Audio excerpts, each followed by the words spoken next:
Sins. We have Borat, which we haven't really talked about because it came out and we didn't have a podcast. So we got that going on. We got a bunch of stuff going on here. And tonight, if you didn't know, we got the Xbox Series X release.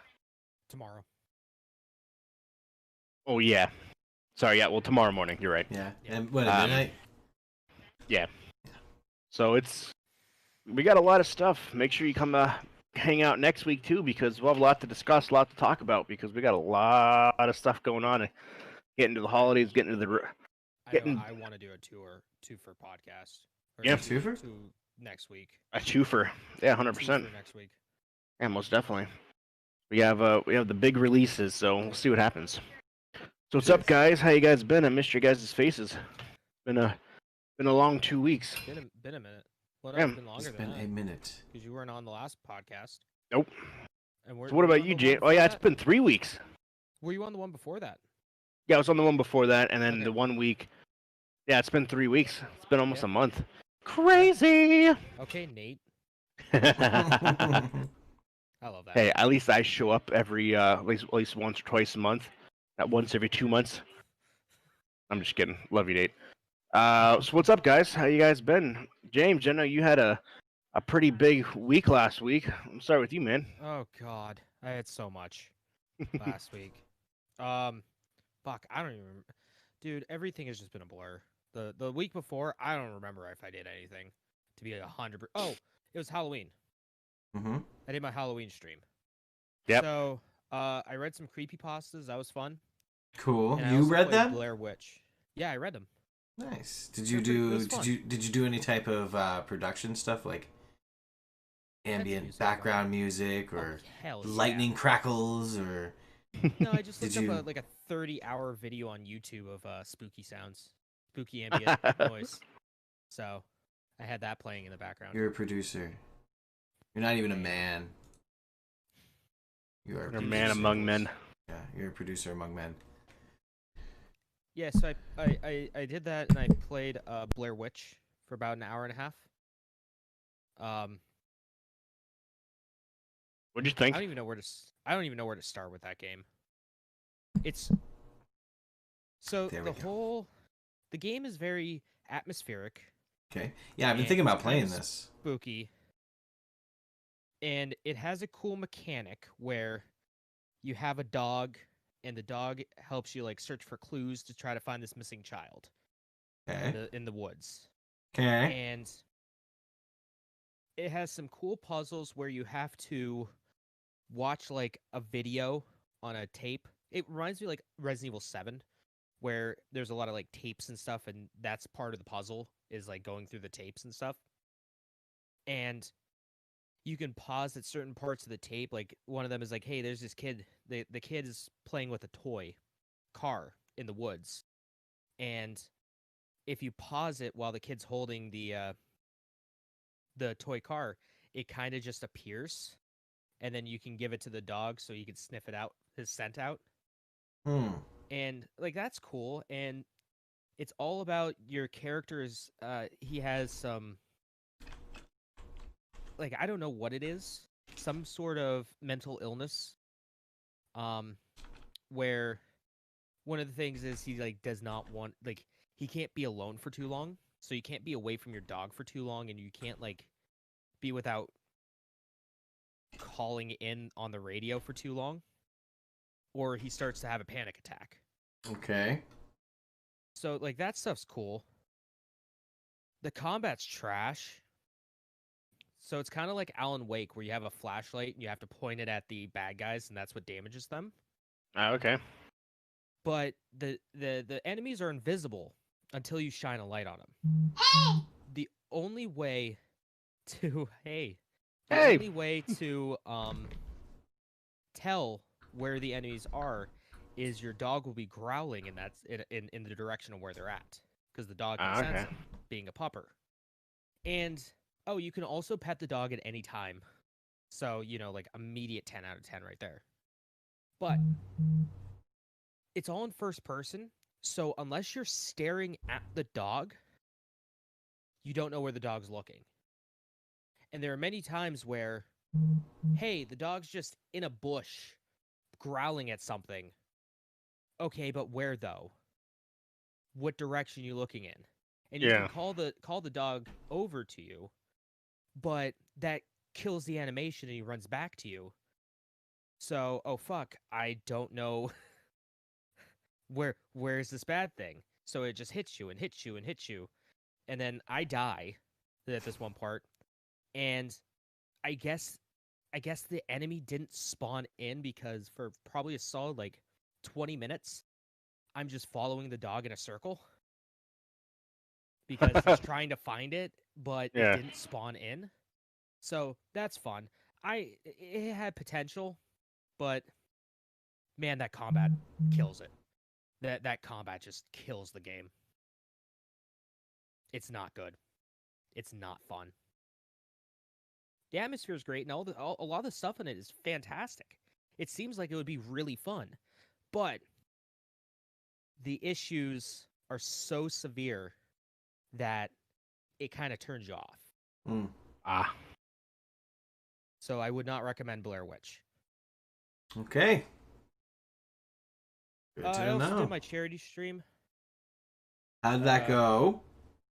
Fine. I tapped out at like 12 hours because my head and my eyes were just killing me from just looking at 2 screens for 12 hours. That's not a good idea. I played a lot of games, though. We played Among Us. We played Apex Legends. Did you play any Phasmophobia? No. That's the game I've been kind of getting down with lately. I still Pretty fun.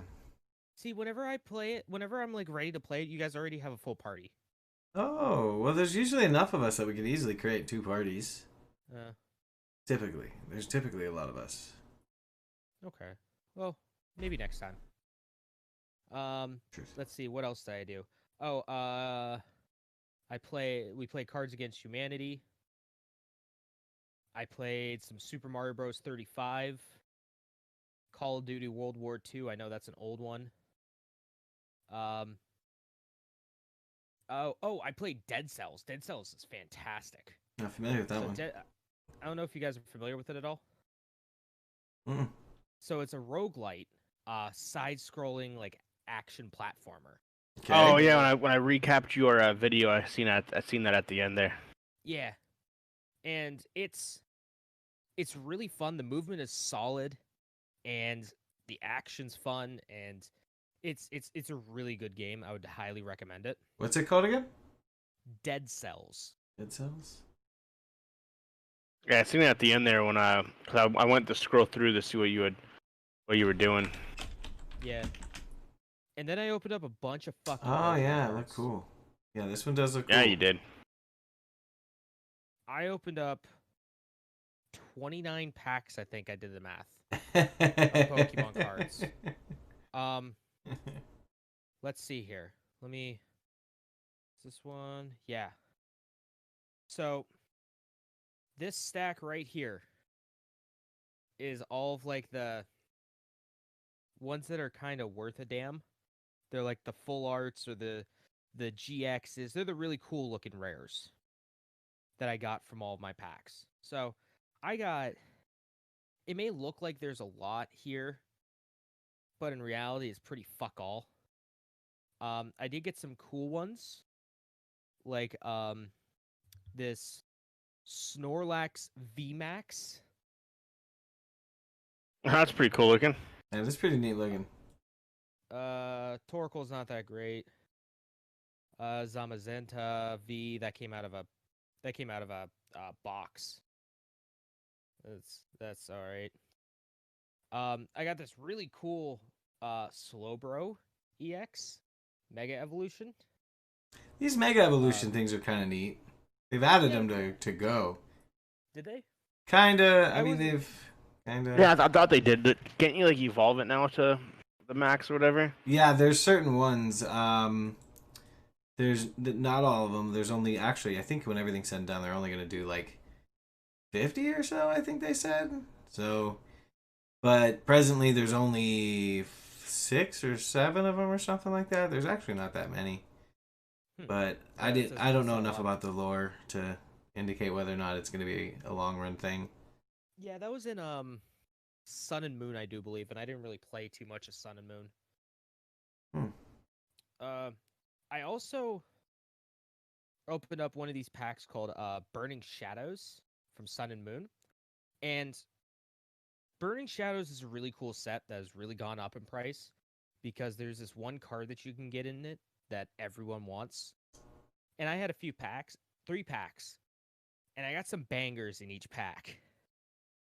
So I pulled this, what is it? Mars Shadow GX, which is like the cover card. Blech. I got a Necrozma GX, which is pretty cool looking. But all that shit compared to the very first Burning Shadows pack that I pulled. Oh yeah. I don't. Did I post it in the level unlock chat? No, I seen it on your stream though. I think I streamed it. And I think I sent you a picture of it. I know Nate saw it. Yeah. But I pulled this really cool Machoke or Machamp that's rainbow. Looks ridiculous. Full art. You get a little better look at it without the. Yeah, it's fucking cool. It's fucking rad, and I loved it. I freaked out when I pulled it. It is so goddamn cool, and I love that card. It is $17 if I wanted to sell it. Nice. There is one card, the Charizard version of that Machamp that I got, goes for like $300 or $400. That's what awesome. I was hoping to pull. So I'm back into I'm fully entrenched back into the Pokemans. Dude, I got a fucking tin full of cards now. I have a tin full of cards. That's the way to fucking do it. Isn't that what you wanted? And I got all of these right here. These are code cards for the Pokemon Online game. Really? 38 things of these. So I'm going to give them to my buddy because he plays it. And I'm just going to throw them at him and be like, here you go, fucker. Take these, bitch. Yeah, pretty much. So yeah, hey, if anyone wants to play some Pokemon, I'm down to duel in Pokemon TCG. Duel. Which also I found there's a Yu-Gi-Oh card that I really want called 10,000 Dragon. It is this really cool, like full sparkly rare. Really? That when you tilt it in a certain way at the bottom where the effect is, it says 10,000. It's to commemorate it being the 10,000th Yu-Gi-Oh card ever made. That's pretty cool. 10,000th different Yu-Gi-Oh card. Its effect is you have to sacrifice monsters that you control that equal to 10,000 attack points. And then that card gets 10,000 attack and defense. So you get a stupid amount of attack and defense. And I looked at the price of the card. Do you guys want to take a guess on how much that card's worth? $1,000. Shot in the dark. 1,000 bones. No, more than that. $5,000. Not that much. 10,000 Dragon. Here we go. About $1,500. $1,500. Wow. But like, look it up. Like, look up 10,000 Dragon on Google right now. It is a fucking beautiful card. 10,000 Dragon? 10,000 Dragon, spelled out. Oh yeah. It is a beautiful card. Question mark. Cannot be normal summon. Must be special summon by tributing monsters you control whose combined attack and defense is 10,000 or more. If summoned this way, the attack and defense will become 10,000. That's fucking insane. Yeah. It is crazy. The only reason I knew about that is because I was looking on I was on YouTube, and there was a YouTube story that pulled up about someone pulling it, and I look at it, I'm like, oh, that's so fucking rad. Where can I get this? And then I Google it. It's like, oh boy, I can't afford this. But yeah, so that's fucking cool as shit, and I love it, and I want one. So I might have to try to pull that. What else? Oh, yesterday, I played Pokemon Emerald on stream. Nice. Okay, that's pretty dope. But it wasn't the normal Pokemon Emerald. What was it? Mm-hmm. It was Pokemon Emerald Randomizer. So are you guys familiar with the randomizers at all? I use this program called, I think it's Universal Pokemon Randomizer, if I'm not mistaken. Let me just double check here. And I'm gonna load up the application so I can see exactly what all stuff I can control. Yeah, Universal Pokemon Randomizer. So what you do is you get a ROM that you pull from the game cartridge that you completely legally own. You know, that you put on your computer. Wink, wink. And you can change things like, so you can change the Pokemon's base stats if you wanted to. You could completely randomize it. Randomize Pokemon evolutions, like what level they evolve at. You can customize the starters, customize their movesets, customize what other trainers have, and what monsters appear what Pokemon appear in the wild. HM and TM tutors, field items, all that kind of stuff. You can completely randomize the game in any way, shape, or form. Like, that's one pretty of the neat. times when I was running around, one of the things I found I just found a wild Deoxys just in the grass, level 7. And Deoxys is a legendary Pokemon. That's pretty cool. Just hanging out in the grass, just a wild encounter. It was a lot of fun. It was a blast. Another thing is, like, one person in my chat informed me of this one thing called, it's like a mod for Emerald, a ROM hack for Emerald, where you get to play multiplayer with like up to 7 other people. And you can go around, catch Pokemon, battle each other, trade with each other, take on gyms together, do double battles. That seems like something we would enjoy. Yeah. I want to play that. That'd be pretty cool. I want to play it. Yeah. And also, I had a really good turnout with that stream, so I might become a Pokemon streamer. That new game is fun. It's a lot more tactical than people think. Yeah, I love Pokemon. I really do. But yeah, that was my. Hold on, let me think if I did anything else. Let me think. Yeah, that was my 2 weeks. Shit. What about you, Jeff? I didn't. Let's see. I've done a lot of Phasmophobia over the last 2 weeks, I guess. That's probably the game I played the most, that and Overwatch as usual. Other than that, man, I've just been really working to get the truck sorted out. How's that going? Pretty good. Just lots of pieces to replace, but other than playing a little bit of Pokemon as usual, Pokemon Go, adventuring around, and my travels. I catch things here and there. When you were like, I'm done with Pokemon Go. Yeah, that was last week, game. And then that was yesterday again, and then it was probably about a week ago as well. You know, so. It's like it keeps bringing you back. Yeah, but I think the thing they have going on right now is called Animation Week.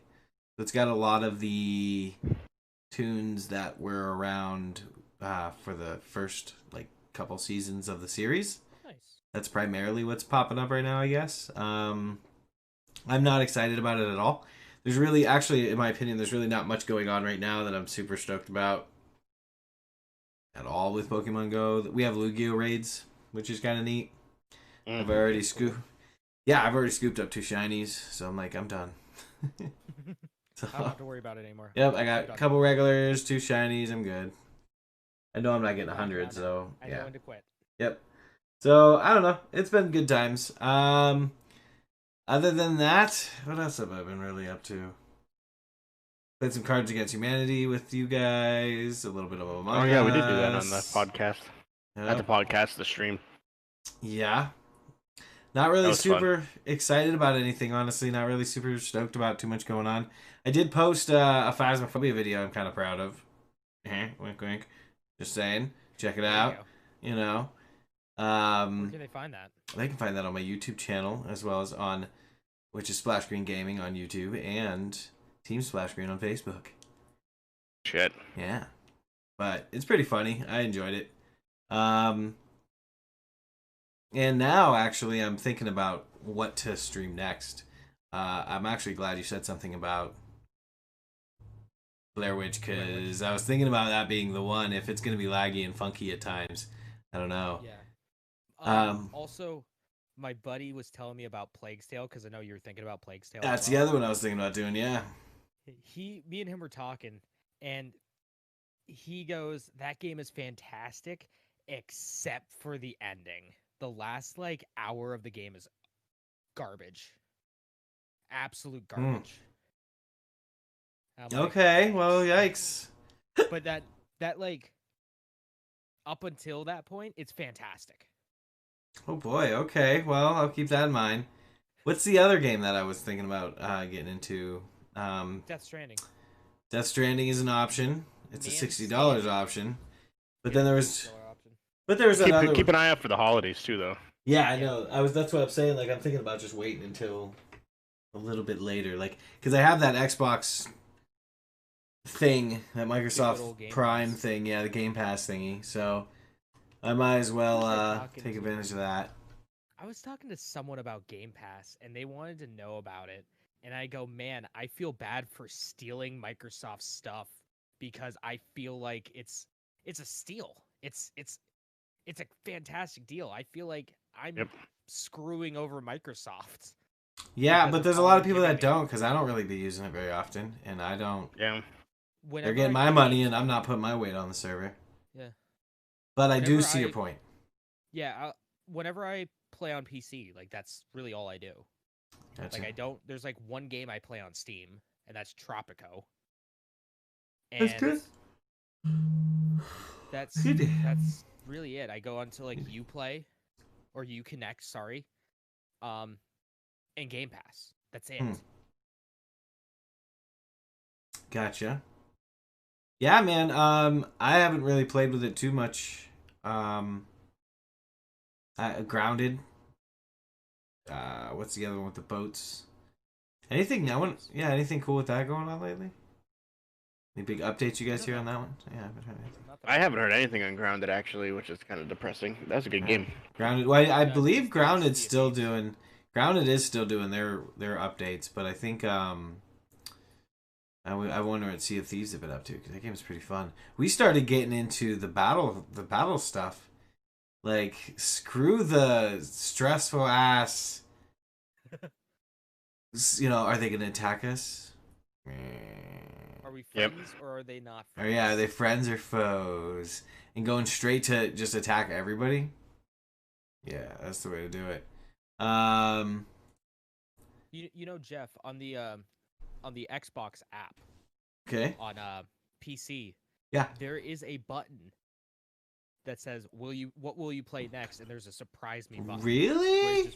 it just randomly, like right It's now, on the I click Xbox it, app? and it's recommending a game called Night Call. Oh man, it Yeah, covers my whole screen. Celeste. I hear Celeste is really good. But yeah, Didn't that win a bunch of awards? yeah. Hey, I'm on the Xbox app, and you said, Under where it says Game Pass, if you scroll down, what will you play next? there you go. Surprise Yeah, me, you can just hit baby. surprise me, and it will just pick something that you don't already have downloaded. East Shade. It looks weird. It's got 2 owls. I never even heard of this. Full details. This looks really weird. Jeff, I think you would really enjoy Spiritfarer. Spiritfarer? Yeah, it's on Game Pass. Okay. It's you have to help out these animals go, you're basically in purgatory, and you have to direct them to, heaven, to the afterlife. And you're on the ship, and you gotta build up the ship, make people happy on their, before they go to the beyond. It's a really, really interesting game. I played a little bit of it. It's definitely an interesting style. Yeah. All I right. had my eye on the game for a little bit. Cool. Still waiting for Hoku to come out, but cool. But I don't have really a whole lot else going on right now. I'm just kind of looking for something to play. And then I'll start cutting that down, editing it, making it all pretty, putting it out.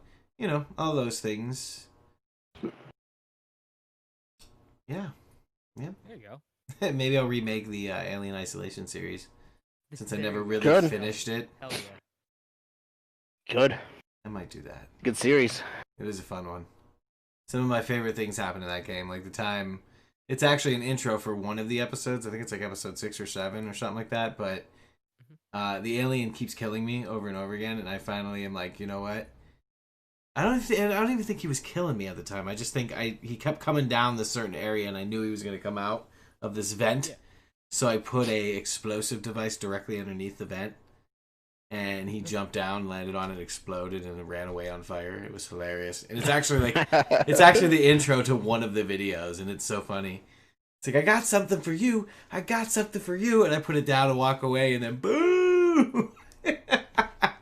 That's good. Fucking funny. If I can find it, I'll send it to you guys later. It's really funny. But that's actually, I might do that. What's the one that came out? What's the one they're working on the second one? I'm kind of excited. I can't even remember the name of it, but yet I'm super excited about it coming out. No, that one would be cool. Hey, girl, what's up? Have you played Prey, she asks. No, Tara, I've not played Prey. So there's Prey 2006, and then there's the new Prey. I haven't played any of those. I was thinking of the one though that has the badass Tibetan, or not Norwegian, or like. Oh, Hellblade. Hellblade. Hellblade's fantastic. Actually, you know what? I think I am gonna play that one. I'm totally gonna play that one. Okay. Play Hellblade. It's really, really good. All right, I am gonna play Hellblade. Oh. Yeah. If you haven't, Tara, if you're still with us, look up Hellblade. That game is dope, and Hellblade 2 has one of the sickest, like the music from the second one's in like commercial preview. Yeah, the trailer, dope. whatever. For like 3 days, I got into that really hard. I was just like walking around the house, doing my dishes, like boo, boo, boo, boo, boo. And then you're like, there's no drums or nothing. It's literally just people yelling.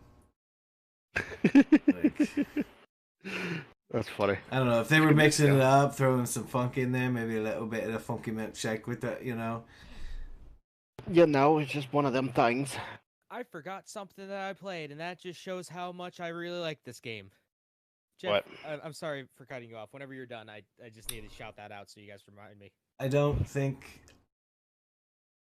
know. Just a quick shout out. I think I already did it, but another shout out to my buddy Major for throwing me a YouTube video that might have, or not just a YouTube video, but a bunch of other stuff that may have had a big improvement on computer not being a jerk. But shit. What's up, Major? Yeah. Good call. Thank you, brother. You're welcome. What'd you play, James? It's 2017 great. Wait, real quick. Tara says 2017 Great Space Station Aliens. So check it out. Yeah. Yeah, Prey Hellblade is dope. Is pretty good from what I hear. There was the one that was a launch title for the 360. Don't start that shit again, computer. Was that me or was that him? No, that was James. He went silent though for a second. Okay. Hello? Nope, yeah, your mic switched. Yeah, your audio input decided to. Fuck. Oh, it's fixed. There it goes. It's fixed. Yeah, you're good. Is it back? Okay. Yeah. Sweet. I thought my internet was being a dick, but Nope, you that know. was James. No, Okay. it's me. My audio interface decided to just stop. Nope, that was James. All right. No, there's Prey 2017, which I hear is really good. And then there is Prey 2006. That was a launch title or launch window game for the Xbox 360. That game is pretty meh. Pretty meh. I have not played either. Definitely have Yeah. to. You do. I'll have to check it out. And what was the game you said you played, James? I think this came out between the podcasts. Watchdogs Legions? Oh yeah, it did. You did play Yeah. that game. What do you think? It's not as good as 2. It's better than 1. Wait a It's minute. pretty What do you mean it's I thought that isn't this the game where you can like recruit grandma to Yeah. shotgun Yeah, up a pretty bank? It's pretty That's not exciting. It's honestly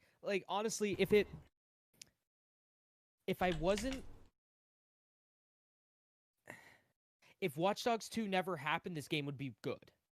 But Watch Dogs 2 happened, and Watch Dogs 2 is fantastic, and I love it.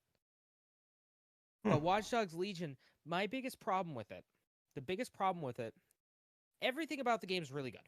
Okay? The setting's great. Your companion Bagsley is great and hilarious, and I love him. Controls are smooth.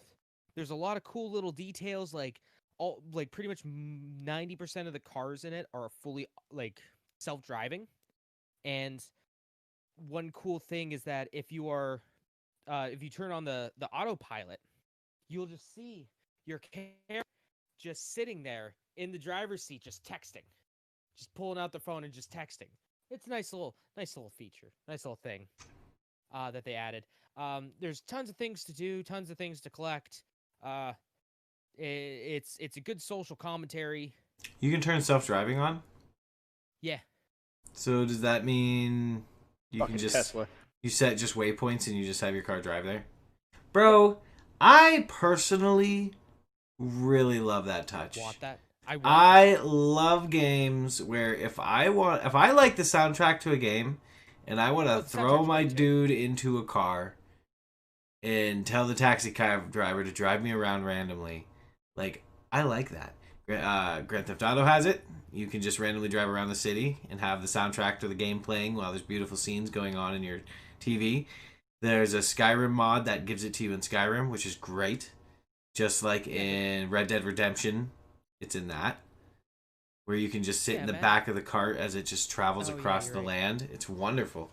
I love games that do that. Yeah, so I mean that's super cool. And I really like that. And it's interesting. You can recruit everyone in the game. Every NPC in the game is recruitable, which is really cool. Or at least all the majority of the NPCs are recruitable, I should say. It's really cool going up and looking at someone, learning their backstory real quick, and doing a mission for them, and then being able to play as them, look at their perks, all that kind of stuff. The first character that I chose was a babysitter that carries around an MP5. Because, those kids can get out of hand sometimes. Sometimes they can. When a pistol whip just won't do. Exactly. But the biggest problem I have with the game... Oh, there was this one time I was playing as this character, and I was in the middle of a mission, and the character just randomly, while I was in the middle of the mission, he just fucking dies. Just croaks. There's also a permadeath option, so you could turn on permadeath, so that character is no longer available. I don't have that on. But, yeah, my character just croaks, and I'm like, the hell happened? What got me? I remember you... Yeah, and I look at his perks and his perks, and one of them's called Doomed. And doomed means you can just randomly die at literally any time. At That's such a any shitty goddamn perk. time. I'm like, sweet. It's a good strong perk. I need to keep You an eye don't on have to that. worry about anybody stealing that one from you. Exactly. But the biggest problem I have with it is there are all these characters that you, and essentially an infinite amount of characters that you can recruit. That is good and bad at the same time. Yeah, because I would assume eventually some of the perks start repeating themselves. Not that. It's not even that. Because they do repeat a lot. But it's, you can't really get a...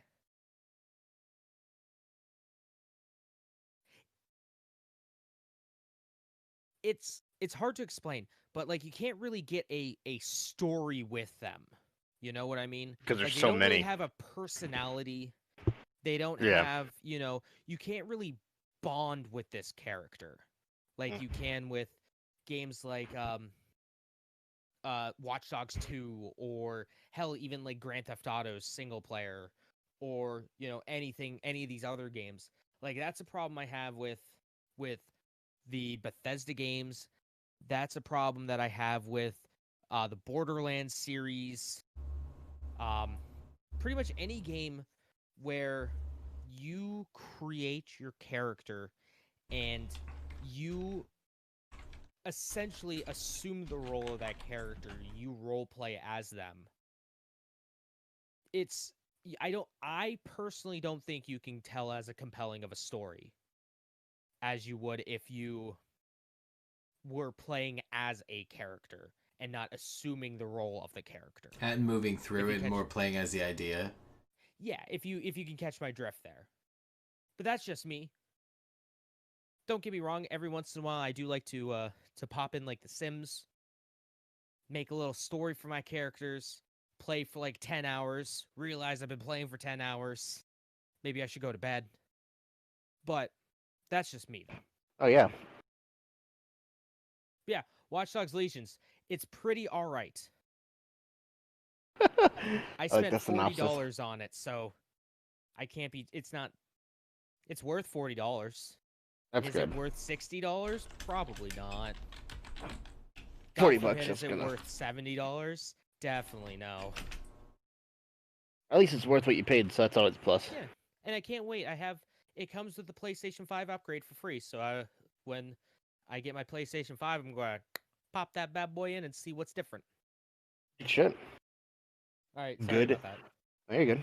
Jeff, you talking in a British voice reminded me about Watchdogs Legion existing. Okay, good. Glad I was able to be of use. In Cockney made me just like, oh shit, Watchdogs came out. Let me talk about that. Right. For myself, I honestly didn't do anything much. I didn't really do anything special. Played the new season of Apex, which we'll talk about here in the news. Pretty cool season. They all changed a lot. New map. Fun. Yeah, they changed the bunch. Got my work phone, so there's that. That's neat. Good old SA. Yeah. So, yeah, that's pretty much it. Who knows? I applied for another sales job in the store, so we'll see what we got it. So at this store, because it's a smaller Best Buy, so essentially what they did is they took the home theater supervisor, the computer supervisor, and the mobile manager and put them in the one position. It's called the core sales supervisor. So it's all three positions combined into a sales supervisor. So there's no other supervisors in the store. There's no home theater and there's no computers. And then there's a mobile supervisor, not a mobile manager. And there's the front end supervisor, which is the back office lead. So we'll see what happens. I should know by Wednesday. It was the person who got the Geek Squad manager job, the one I applied for. He was the core sales supervisor, and then he got moved to the Geek Squad manager, and so we'll see what happens. That's pretty much the most eventful thing that really happened. Didn't really do much of anything. Spent fucking the last week watching CNN. Yeah, I watched ABC So, News.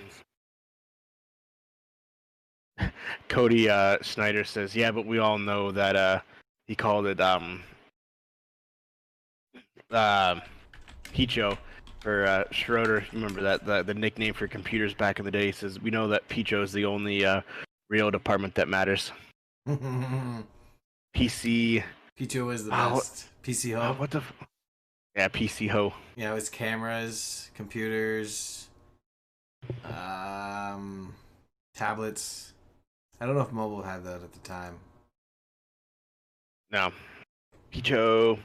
Oh, and Cody also said that GTA set the standard for good radio stations. Truth. Going back to what James was saying. GTA does have some banger of radio stations. Oh, there's like full podcasts that you can listen to in Watchdog. That's funny. Actually, for a little while at work, I would play. I would have GTA like radio stations playing in the background. People are like, "What the hell is this? Why is this guy talking about coconut water like that?" Kind of glasses. Laszlo. These are nice. There you go. I think I need to get them readjusted though. Yeah, so way back when mobile was its own department, cameras was its own, laptops, setups kept everyone's paycheck because we ruled. Yep. Fucking 80% of our computers had to be presets. That extra $100, and then Best Buy got sued for presetting their computers up. I remember that, and then forcing people to pay for it is what it was. Yep. They're like, okay, we'll cut you a deal. 50 extra bucks, we'll give you this computer. And they're like, no, we want this computer, we bought it. Like, yeah, we can't give it to you because it's preset.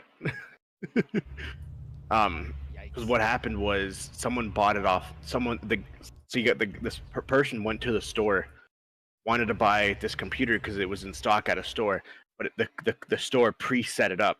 So automatically back in the day, it was a preset. We turned it on, did all the setup for you, installed the antivirus. It's $100. And we're like, okay, here it is. Everything's done. Yep, it was like $800 computer. Okay, it'll be like $920. And the guy was like, "What the fuck do you mean? An extra $100 and what the sale price is?" "Oh yeah, because it's preset." You know, the customer was like, "Preset, unpreset it." Yeah, and he was like, "What the fuck do you mean it's preset? I don't care about that. I can do it myself." And they're like, "Well, unfortunately, we already did it for you, so it's an extra $100." And the customer was like, "That's the fucking stupidest thing I've ever heard in my life." And then so the employee actually went to his manager. They negotiated a deal, like give it to him for like $40. Client said no. He went home and bought the computer online because you could do that, but the store wouldn't give it to him. Came in and it was the same one. Yep.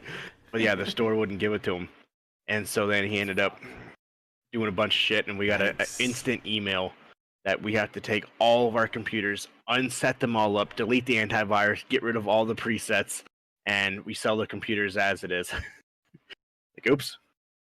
Yikes. Yep. So, but yeah, that was good old days of Best Buy back in the good times. But good times. Yeah. That's all I got really for my news. I don't have really much, not news, but for my week, I didn't really do anything special. So, before we dive into some news, James, do you want to? Shit, I don't even have Patreon. Fuck, keep talking. Thank our Patreon. If you do want to join, you can always do so at patreon.com/levelunlockedpodcast, where you can become part of the great Lockpick Nation. Multiple different tiers. All right. What? Hey, thank you, Jeffrey. Yes. For being a patron. How many months? Does it say how many months in a row? He's been the all-star of our podcast. Really. I know, right? Has to be 9 almost months. a year. 9 months. Oh, yeah. It's awesome. GG's, my dude. GG's. Let's dive into some news, shall we? Before we go, I got a bit of movie news. Do you guys remember the movie Wedding Crashers? Sure. With Vince Vaughn and yeah. Owen Wilson. Yeah. Mm-hmm. They went to all these weddings, crashed, had sex with all the chicks, and then left, and then they ended up falling in love with them. Wow. Right. Wow. It is now confirmed they are making a sequel. 15 years later. Movie came out in 2005. It's fun. Jesus. It's been that long. Vince Vaughn came out in an interview saying today that they have confirmed a deal and with a director, and Wedding Crashers 2 is on its way. No other details as of yet, It's about but their just kids crashing weddings. yeah, yeah. Because it is curious because they both at the end of the movie left with two girls that they loved, and Vince Vaughn's character is married. So unless they all crashed weddings together, I don't know. So Just have an orgy in the middle of the dance floor. yep. So that'd be Dance interesting for floor, sure. Isn't that like that sounds like a bootleg Panic at the Disco. Sounds like a Panic at the Disco cover band. It really does.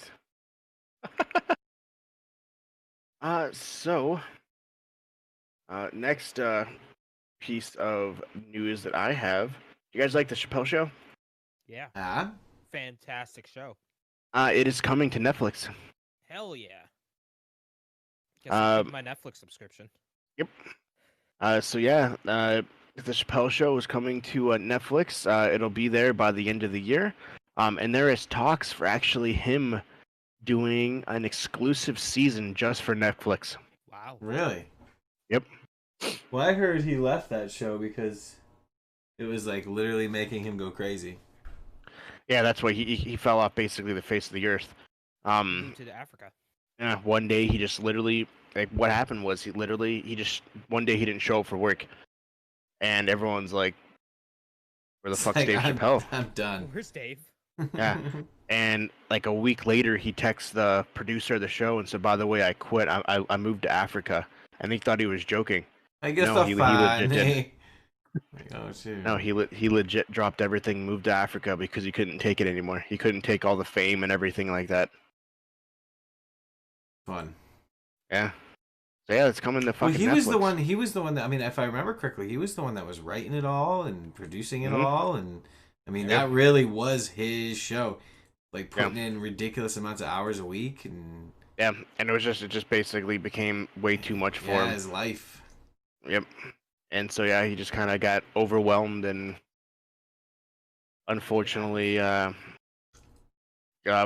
just overwhelmed him, and so he kind of he left.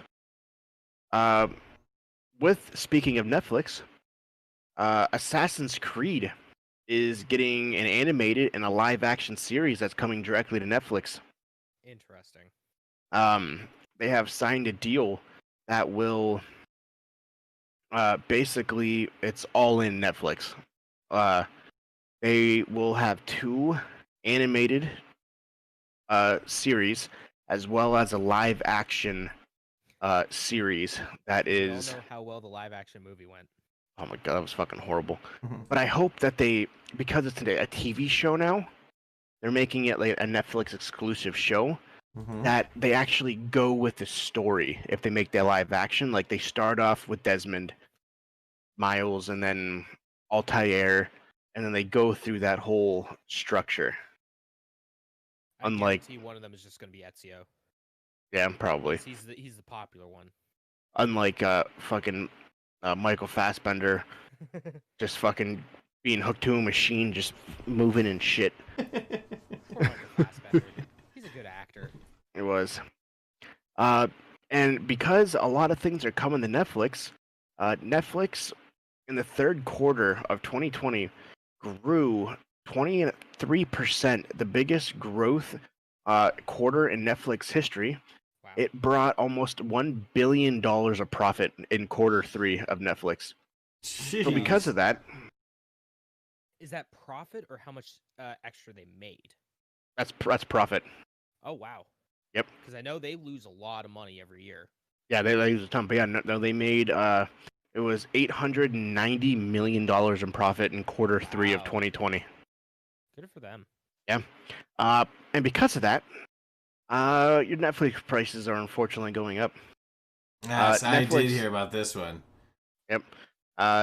So there's 2-tier pricings that are being increased. The standard tier, which allows you to stream on 2 devices at the same time, is going from $13 to $14. If you have the 4K, it'll now be $18 a month. Oh god damn it. the base tier that allows you to stream on one item at standard high definition is still $9 a month. So my These subscription just went up. these prices will be reflected at the beginning of 2021. Nice. Oh yeah, good for Netflix. So Yeah. They need for how much money they spend on their live action stuff, because Netflix is a loss leader. That's Oh, yeah. what they are, and that's what the stock market, and they get their money from their stockholders, from people buying their stocks, and that's what they are. They're just a loss leader. Yep. With kind of sticking to the Netflix train, where is it at here? Choo choo. I know. From now until the end of the year, there will be 32 movies that are coming to Netflix. That'll be new and original. Half will be Christmas-based shows and movies. The other half will be Netflix exclusive movies, but there's 32 movies that will be coming to Netflix between now and New Year's Day. That just goes to show you, yeah, how much the fucking Netflix train is rolling. It shows how much they're spending. Yeah. Hey, they're making it happen, so. Well, you gotta think, right there, those 32 movies probably killed that profit. The profit. Speaking of the competitor of Netflix, good old Amazon. So, Borat 2 came out about 3 weeks ago. No. Yeah, about 3 weeks ago. And Netflix paid Sacha Baron $80 million to have Borat 2 exclusively to Amazon Prime. Wow. It is the biggest one-time deal they've ever made in history for the movie. Netflix will not release the results of actually how it did, but it is said that tens of millions of people actually watched this, and with the first weekend, it was the most watched thing in Amazon Prime history. So good for them. It was estimated that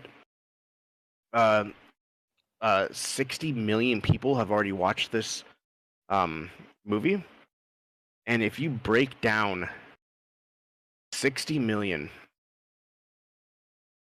and it's $14.99 for Amazon Prime. Mm-hmm. The movie generated 800. It's gonna. Well, no, sorry, I misread that. 16 million people, not 60 million. So 16 million times $14.99. That's $240 million is what Borat generated already in 3 weeks. Which is fucking insane. That's really hard to count. Like, you can't really count. Well, they're estimating 16 million. Because you have a group of people that's sitting on your couch. You could have 10 people watching it right there. Yeah. Right. So that number could be skewed. Unless you have a big family, because, Yeah. Yeah, but they're estimating about around currently 16 million, if not more. Amazon doesn't like to release their numbers like that, unfortunately, because they said it's not worth the time, because that doesn't reflect how they're doing. I think they should, but it is what it is. Well, it's different from like saying, "Oh, these are all the Amazon Prime Video members." You can't really guess that.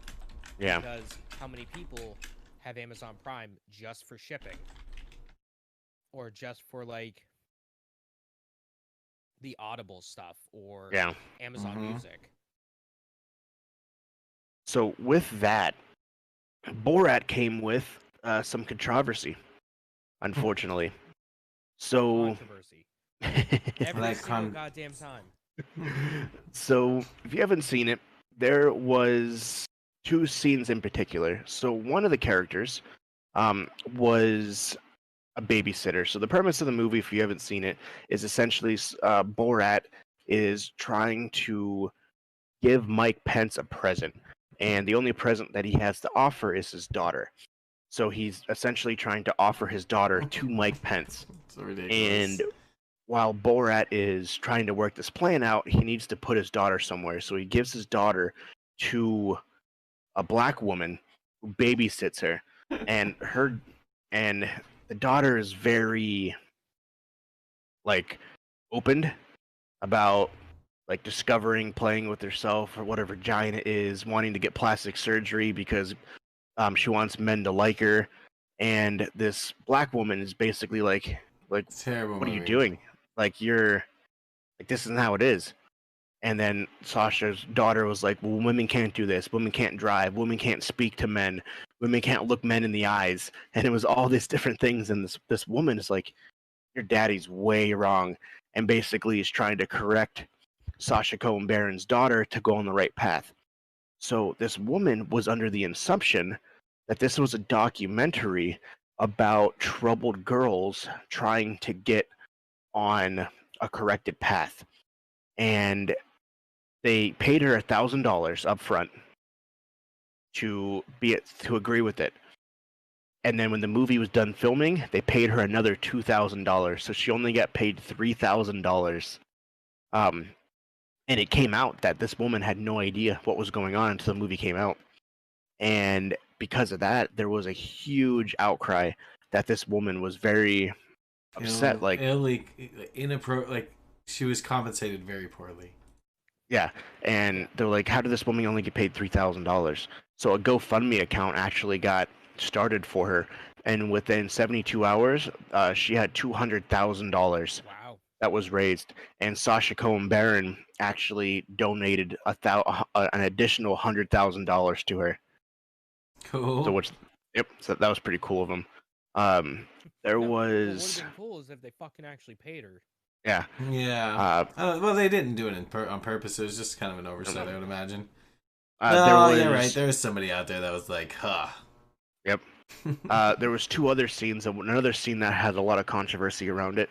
So there's a scene where Sacha Baron Cohen's character Borat goes into a Jewish church and a synagogue, and he has all these things on. He's basically trying to quote unquote dress like a Jew. Oh. So he's got a nose that's a Pinocchio nose. Oh, I've seen that. I remember that. That's part. about like yikes. Yeah, it's about a foot long. He's wearing all these things, and there's ladies that are sitting inside of it. And he has like these crosses, like "Don't touch me, don't touch me," and these women come up to him and they're like, "I touched you. Are you burning inside?" And he was like, "I don't know. I can't feel it yet."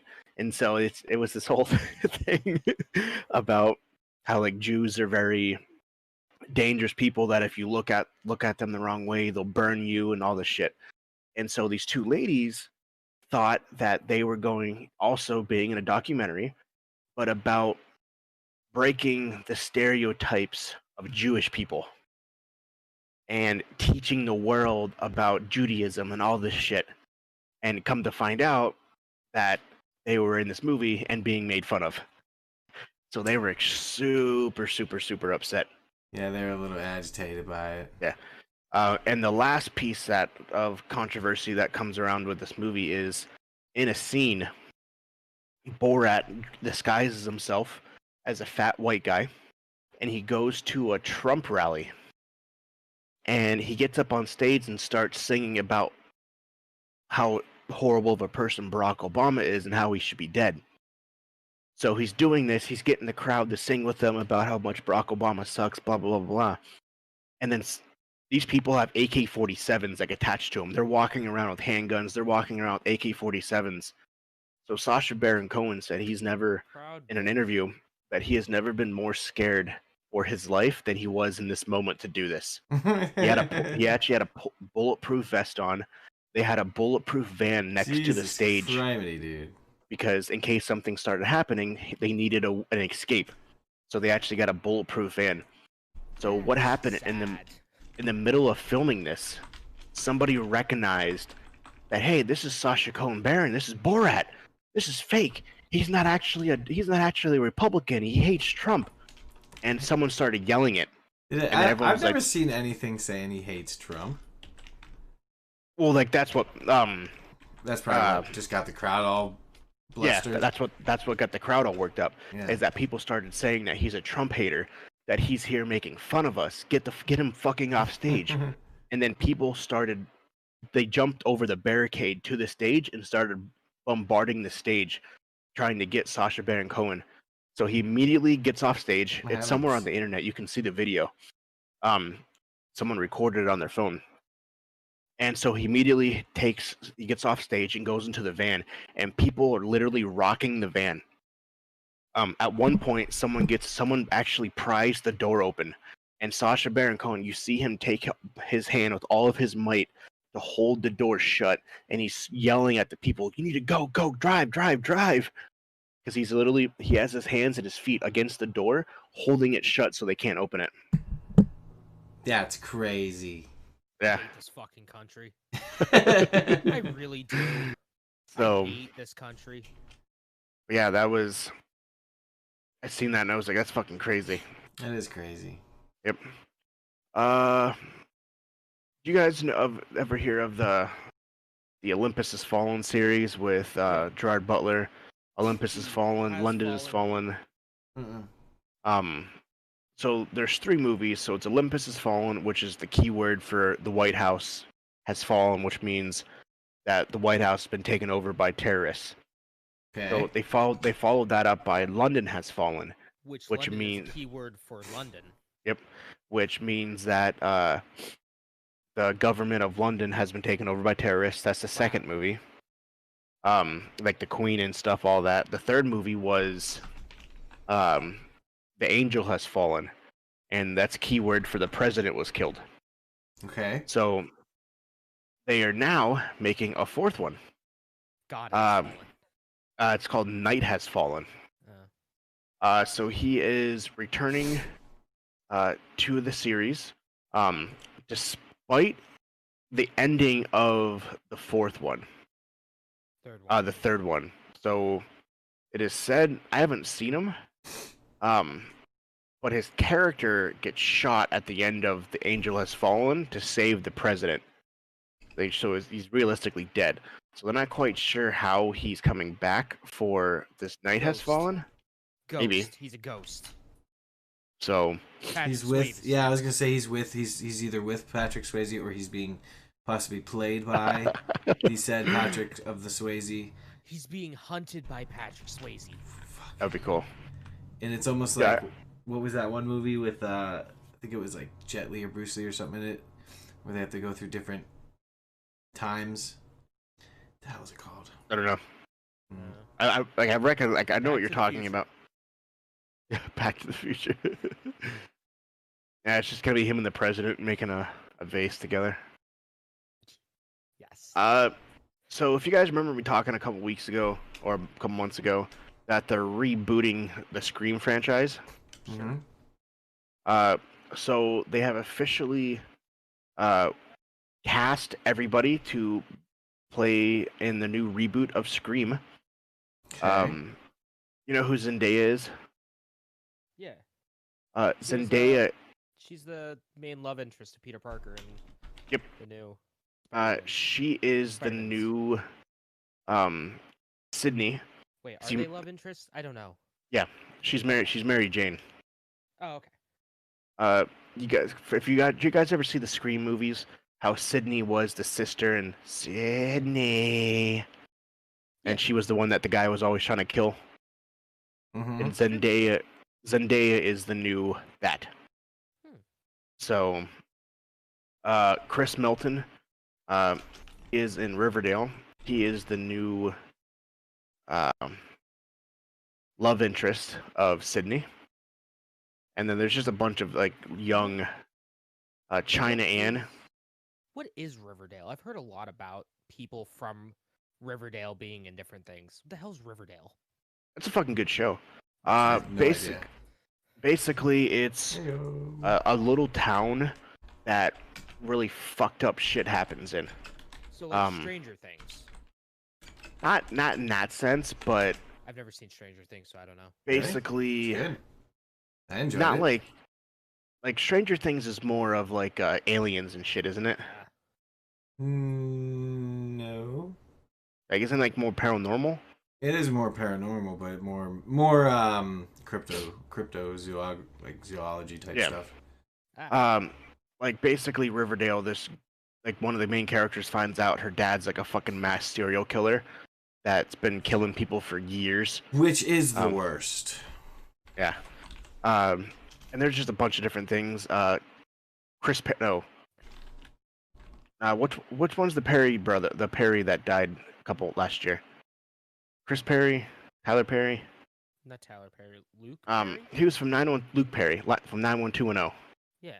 Yeah, he was in there. He was the dad of one of the characters. Now Marley Ringwald plays his mother. But it's pretty Really? cool. Ringwald? Molly Ringwald, yeah. Oh shit. It's a good movie. Basically, this town wasn't known for anything. Becomes like that has like a mass serial killer. It becomes a ring for smuggling drugs, things along those lines. Yeah, basically where they build up like one guy builds a prison, and the prison's basically a front for moving like a ton of fucking illegal drugs and shit, and like it's interesting. Basically, the kids are the ones who have to like discover all this shit. You know, Zach and Cody, Yeah. Sweet Life of Zach and Cody. Yeah. Cody Sprouse. Yeah. One of the brothers. He's a main character in that. He plays Jughead. Did you ever see the comic book Jughead or the comic book? The comic series. Archie. Archie. Yeah, they that's just what come it in is. like the little candies. Oh. That's what it is. Really? What is Yeah. this show? Archie, like the comic book with the red hair, Jughead, all that. Yeah, I'm familiar with it. That's Riverdale is based off that comic. It is based off of that? Oh, Yeah. interesting. That's kind of Yeah. cool. I never would have. I didn't know that either, yeah. Yeah. Like Cody plays Jughead, so he has like a beanie, but the beanie's actually a crown. 'Cause that's what he wore in the comic book was a crown. Archie's a redheaded kid, and he's redheaded, and you have Veronica and all that. Yeah, it's the comic book made into a show called Riverdale. Oh, that's cool. Except darker. Yeah, except way darker. Except way darker. Yeah. It's for their kids. Yep. Actually, I have no idea. I've never seen it. China Ann, she was a Disney person way back in the day. She used to sing. She's been in Victoria Pedriti.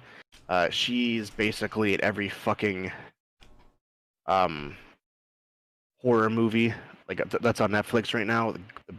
She's the House on Haunted Hill, You, the TV show, the show on Netflix called You.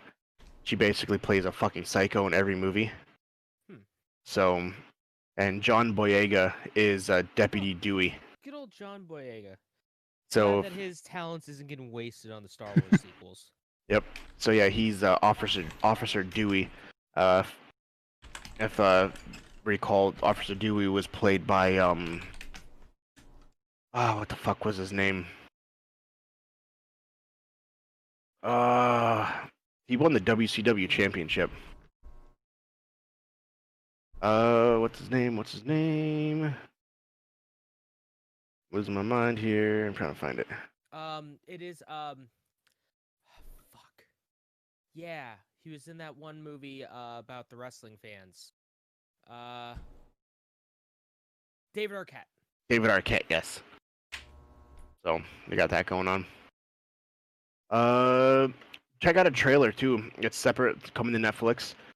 It's Michael Bay's pandemic movie that he made. It's called Songbird. Basically, what it is, it's about COVID-23. So it's a new virus that basically has taken over the world. That this time, if you have it, you get killed on the spot. You get shot in your house. So what happens is that you have an app. You don't want to wear a mask? Okay. It magically appears out of nowhere and just offs you.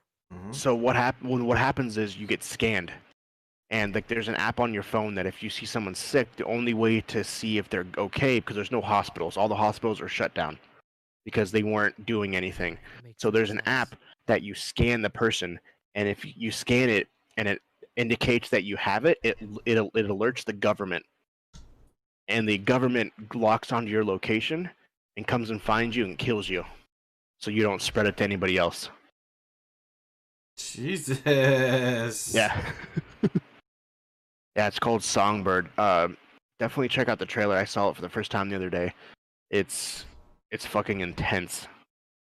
Michael Bay can't be that good. Yeah. Yeah, it's interesting. There's no release date for it yet. But it's done. They basically are in post-production right now. But yeah, it's Greg Robinson's in it. He's a comedian, things like that. If you didn't know, but yeah, there's quite a bit of different people in it. But yeah, definitely check it out. Zack Snyder, only a couple more things here. Has hinted, because next year we're getting the Snyder Cut of the Justice League, which was a completely different movie. And we have yet to see Robin. Someone asked him in an interview, will we ever see Robin in the DC universe? And he hinted that we might see Robin's death in the DC version of the Snyder Cut of the Justice League. So there's maybe very, very good possibility. The most anticlimactic thing ever. Yeah, probably. Like, he just walks out, he's like, "Hi, I'm Robin," and then just dies. And then it's done. Just gets shot right in the face. So I got a list of the top 10. Actually, one more thing here. So you know how James Bond keeps getting postponed, and it refuses to go to VOD? Yeah. So Tenant's coming to VOD, by the way. Yeah, I seen that finally. Maybe people will actually watch it. So it wasn't always the case. So MGM had contacted Sony and Apple to have the film go directly to their platforms. Guess how much money they wanted for this movie to be streamed on their platforms? $1 billion. Oh boy. Pretty fucking close. How much? MGM asked Netflix and Apple for $600 million to have this be streamed directly to their platform and for them to get the rights to this movie. Both companies laughed in their faces and said that's a fucking hard no. Yeah. $600 million together or each $600 million? Each $600 million. Oh, because I was thinking like maybe they could like bundle together, be like, I'll pay $300 million. Apple, you pay the other $300 million. Nope. They're $600 million per, which is $1.2 billion. Billion with a B. They said that is a good number because the James Bond franchise is one of the most prestige franchises in the world and deserves its recognition. And by paying $600 million, that would be adequate for any company. I want to hear that elevator pitch. Yeah. the one guy, the intern that they send from MGM to go speak to the heads of Apple's television division or their Apple TV division and Netflix. Yep. I want to see that elevator pitch. Right like, hey man, I got this amazing opportunity. I would pay $12.99 to see those elevator pitches right now. Like, I got a fucking amazing opportunity. It's only gonna cost $1.2 billion, but a ridiculous amount of money. But you'll have access to stream the new James Bond movie. Oh, really? For 2 months. Yeah.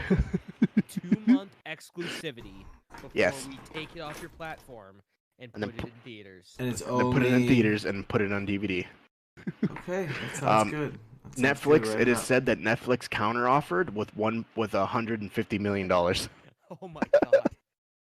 They said that is. I feel like Netflix did that as a joke. Yeah. Just to get them to stop calling. Yep. Yeah, they said that was their counteroffer, and then they immediately took the offer off the table. Yeah, that's an offer that you send out to get someone to stop calling you. Yep. I just can't believe that they think, yeah, it's James Bond, but at the end of the day, it's like, $600 million for It's too that. many. It's fucking stupid. Let me That is take too a many look here dollars. real quick. What was the last James Bond movie? Not Skyfall. No Time to Die. No, that's the new one. No Time to Die is a Spectre? new one. Spectre, yeah. How much did that make in the box office? That made $880 million in the box office. Yeah, so that's not even fucking. 'Cause That's you gotta, pretty damn close to that like- $600 million mark. and then they don't account for everyone's paying per month, and like they're gonna. That's just fucking stupid. Yeah, no, it's.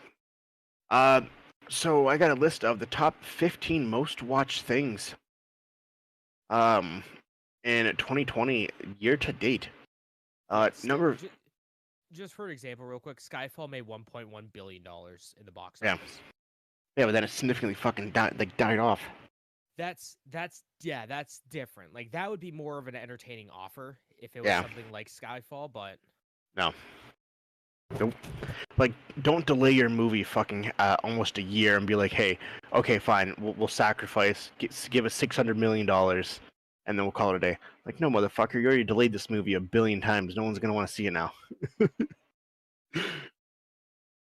So number 15, Medina's Farewell, that is. on Amazon Prime. So Medina's Farewell was what the fuck's his name? It was his last Medina movie. Tyler Perry. Tyler Perry, yes. Yeah. I feel those movies are great. Number 14, Black is King, Disney Plus. So essentially, that's a movie about Beyonce Knowles and about her being a powerful black woman. Okay. Nola Holmes on Netflix was number 13. Project Power, which I've never heard of any of these. Project Power was number 12 on Netflix. What is this again? I'm sorry. The top 15 most watched, the top 15 most streamed movie releases of 2020. Okay. As of right now. Number 11 was Rebecca from Netflix. Number 10 is The Lovebirds from Netflix. Number 9 is The Witches from HBO Max. Number 8 is The Trial of the Chicago 7 on Netflix, which is about the trial of the notorious most biggest 7 gangsters and mobsters in Chicago history. That was on Netflix. Number 7, The Old Guard, which is on Netflix as well. The Old Guard is about a team of immortal mercenaries who suddenly exposed and must now fight to keep their identity a secret. So, which is kind of cool. The next, number 7 was Mulan for Disney Plus. Number 5 was Phineas and Ferb the movie on Disney Plus. Number 4 was Extraction, which is the Chris Hemsworth movie on Netflix. He is a soldier of basically in the underworld of weapons dealers, and they needed the world's most dangerous spy to infiltrate it. It's actually a really, really good movie. Made a lot of money. Number 3 is a movie called My Spy, which is the movie with Dave Bautista, where he then is hired to be the babysitter of his boss's daughter, but then ends up getting involved in a lot of shit, and he takes his daughter along with him. Number 2, the movie that just came out 3 weeks ago, Borat 2, is the second most streamed thing of 2020, only 3 weeks old. So that just goes to show how many people watched it. And the number 1 most streamed thing of 2020, and the most streamed thing in the last 5 years. Anybody take a guess? Not even a single clue. Yeah, I'm not sure. Yeah. Hamilton. Oh yeah. Oh yeah, I forgot about that one, of course. Yep. Yep, that was the most streamed movie in the last 5 years, which is fucking crazy to think about. And that was on Disney Plus. Yeah, so that's all I got for movie news. I got some gaming news, but we'll get to that in a minute. James, what do you got, man? All right, so. Oh, fuck me. Hey, Exactly. I know it's been out for a while, but 1 week since you... PlayStation Plus games announced for November, even though they're out right now. Shadows of War, Middle-earth Shadows of War, Hollow Knight are coming to the PlayStation 4, and Bug Snacks will be available on PlayStation 5 on launch day with PlayStation Plus. That's pretty neat. Ubisoft has announced that Far Cry 6 and Rainbow Six Quarantine have been pushed out of the current fiscal year, and they have been moved into the fiscal year 2021 to 2022. So we'll see those sometime between April 2021 and March 2022. Nice. I got something to piggyback off Ubisoft really quick. Sure. Ubisoft CEO says Beyond Good and Evil 2 is progressing well. No, It's don't fucking lie. It's been 2 years since they last had an update of the game. 12 years total since it was first announced. The CEO said in an interview he fielded a question about the long development in the sequel, and he said it is making amazing progress and will have an update hopefully here Even soon. though the director left the company. Yeah. So we'll see what happens. Games with Gold for November out now. We have where are they? Origami Shadow Edition available November 1st through the 30th on Xbox One. Swim Sanity available from November 16th to December 16th on Xbox One. Full Spectrum Warrior available from November 1st to November 15th on the original Xbox. And Lego Indiana Jones available from November 16th to November 30th from the 360 lineup. Full Spectrum Warrior is pretty fun. I remember the big thing with that was like, this is a game that the U.S. Army uses to train their things. I remember that. Yeah. Like, is it this- really though? Oh, this hasn't been confirmed. I'm gonna get rid of that. Basically, Ubisoft had a thing on their website saying that Assassin's Creed, pretty much their Assassin's Creed games, Syndicate, Chronicles Trilogy Pack, India, China, and Russia weren't going to be they weren't going to be backwards compatible with the PS5, but they took all that off, so that's not been confirmed. PlayStation Now for November. We got Formula 1 2020, Injustice 2, Rage 2, My Time at Portia, if you're looking for a farm sim, Kingdom Come Deliverance. I forgot that game. I actually own that game. That game's somewhere. I forgot that existed. Warhammer Vermintide 2 are all going to be available on PlayStation Now, starting right now. Vermintide's not too bad.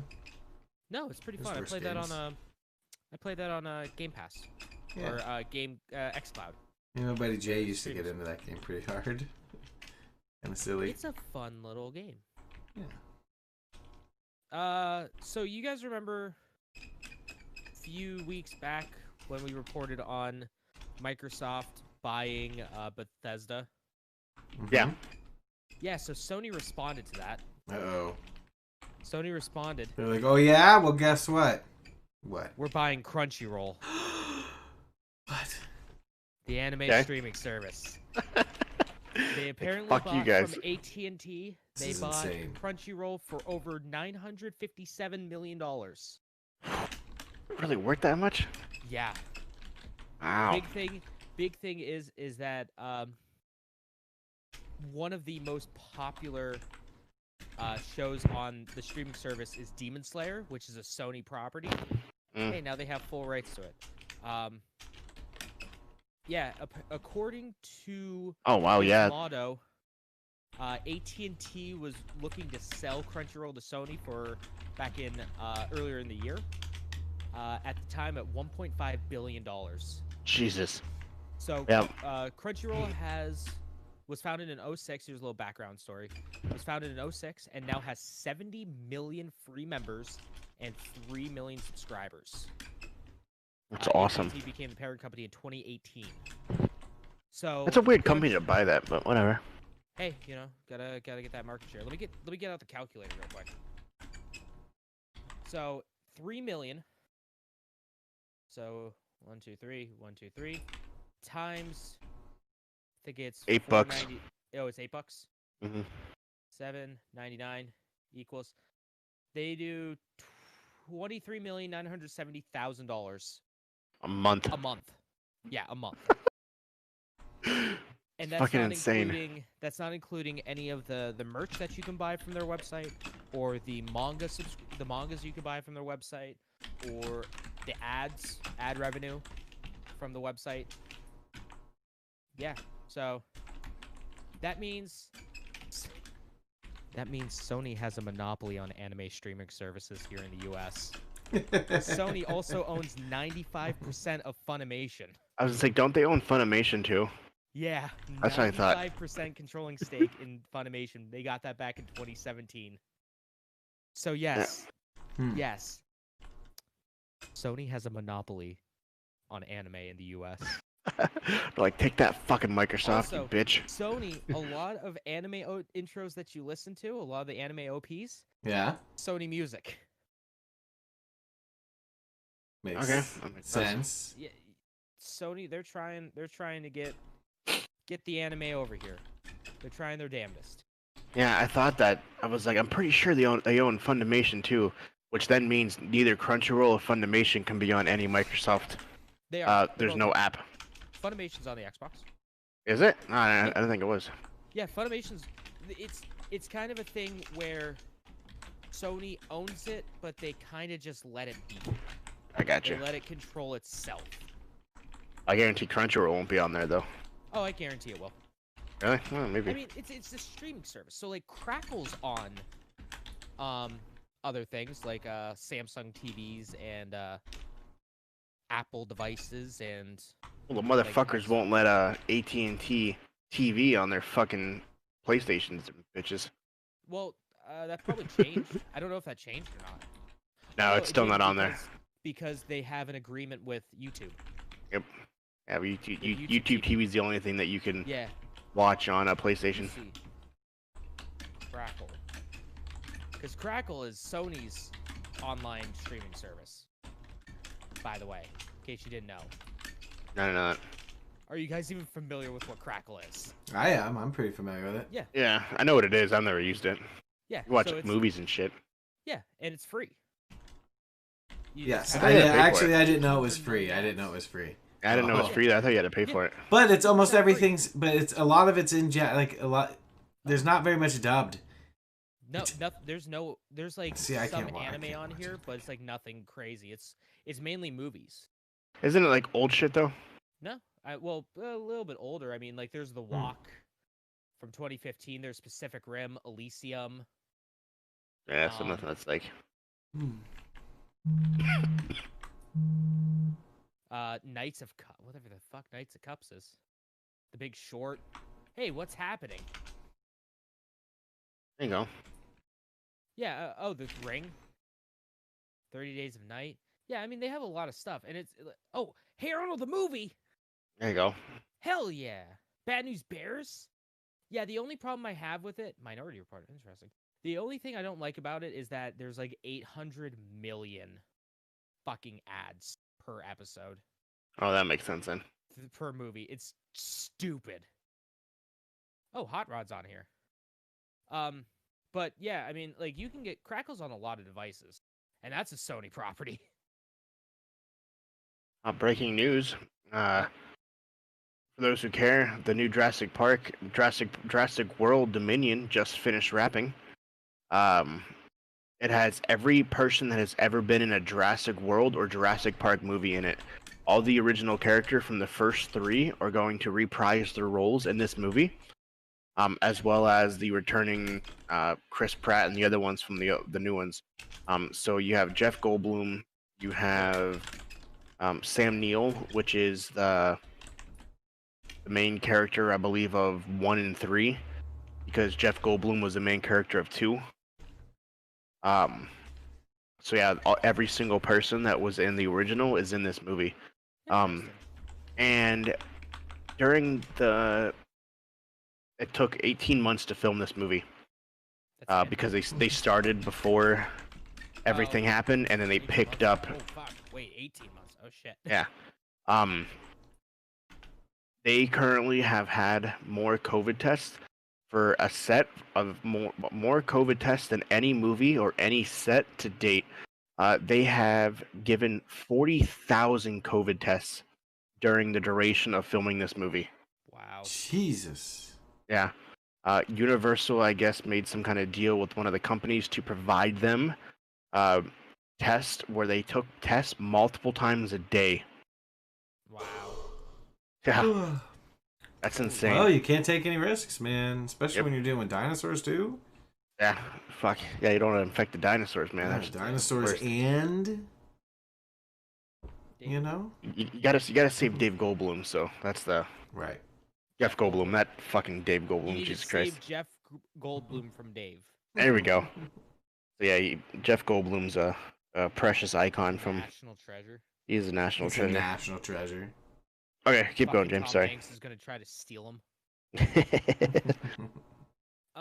a Nintendo Direct Mini. Let's go through that real quick. It's a final Nintendo Direct Mini. It's a partner showcase of the year. They showed off Bravely Default 2. It's a new RPG from Square. We already talked about it a little bit. New jobs they showed off. There's the Vanguard, which is a tank, a Bard that's a Bard, Beastmaster, which is a summoner, and Gambler uses luck-based attacks. They're making adjustments to the difficulty and controls based on the March demo, and it's coming out February 26th of 2021. Story of Seasons, Pioneer of Olive Town. It takes place in Olive Town, oddly enough. Takes place, you get to take over your grandfather's farm. It's got the same gameplay loop as Stardew Valley or Harvest Moon. That's coming out March 23rd of 2021. Surviving the Aftermath is a Paradox Interactive game from Paradox Interactive and Ice Lake Studios. It's post-apocalyptic city builder coming out spring 2021. Immortals Phoenix Rising, they showed off the different weapons. Sword, axe, and bow. You can change weapons on the fly, coming out December 3rd. Bakugan, here's the lightning round. Bakugan Champions of Vestroia is out now. Griftlands Nintendo Switch Edition is coming out September 2021. And Tropico 6 is coming out November 6th. Hitman 3 Cloud version. And Control Ultimate Edition Cloud version. Both were announced. Using the power of the cloud. Hitman 3, no release date was given, but Control is out now. I haven't had a chance to play it yet.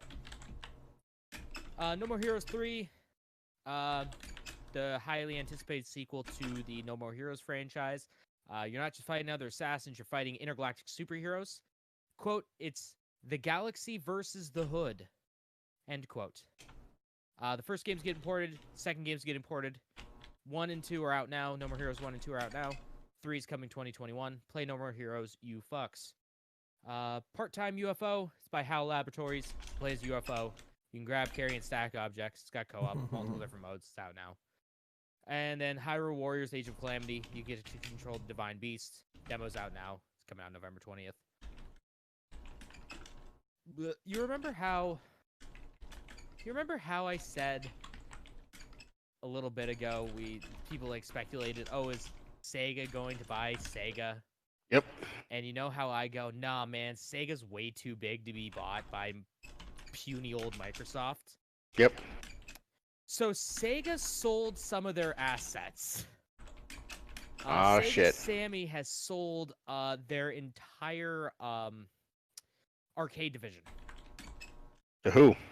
Genda. The fuck is that? It's a Japanese company with a strong desire to expand the arcade sectors in Japan. Okay. Yeah, so Sega would transfer approximately 85.1% of its shares in Sega Entertainment while retaining just 14.9%. So this also comes off of the unfortunate thing that happened earlier in the year where they shut down their famous Akihabara arcade. Yeah. which is still really sad, and I'm really depressed about it. And it looks like the deal will go through on December 30th, my birthday. Yeah, things really aren't looking good for Sega. Sega asked 650 employees to voluntarily retired. Really? Yeah. Wow. They are expected to record 10 billion yen in losses this year. 10 billion with a B. So let me do a little calculation. Yen to USD. All right. So 1, 2, 3. 1, 2, 3. 1, 2, 3. That is about $9.5 million in losses this year. Wowies. Oh, that's a little much. Wowie Maowies. Yeah. Did I win that? So- Sorry, go ahead. I was gonna say I'm trying to find out if I won that fridge from Microsoft. I'm sure they would have DM'd you. Motherfuckers. That was a nice fridge.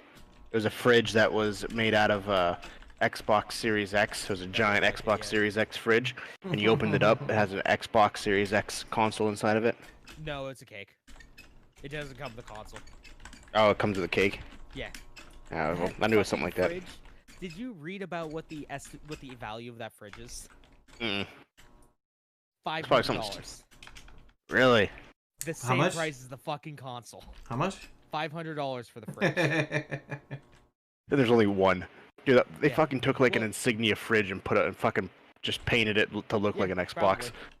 Snoop Dogg has one, and someone else has one. And then Motherfuckers. you could win one. It's all I'm because looking of to the see if I memes. can find it. Bastards. I wanted that fridge. Yeah. So they asked 650 employees to voluntarily retire, and the retirement date of February 28th of 2021. Those who choose to take the option will receive. Good thing though. Those who choose to take the option to retire early will receive a quote payment of extraordinary retirement allowance and reemployment support. So that's good.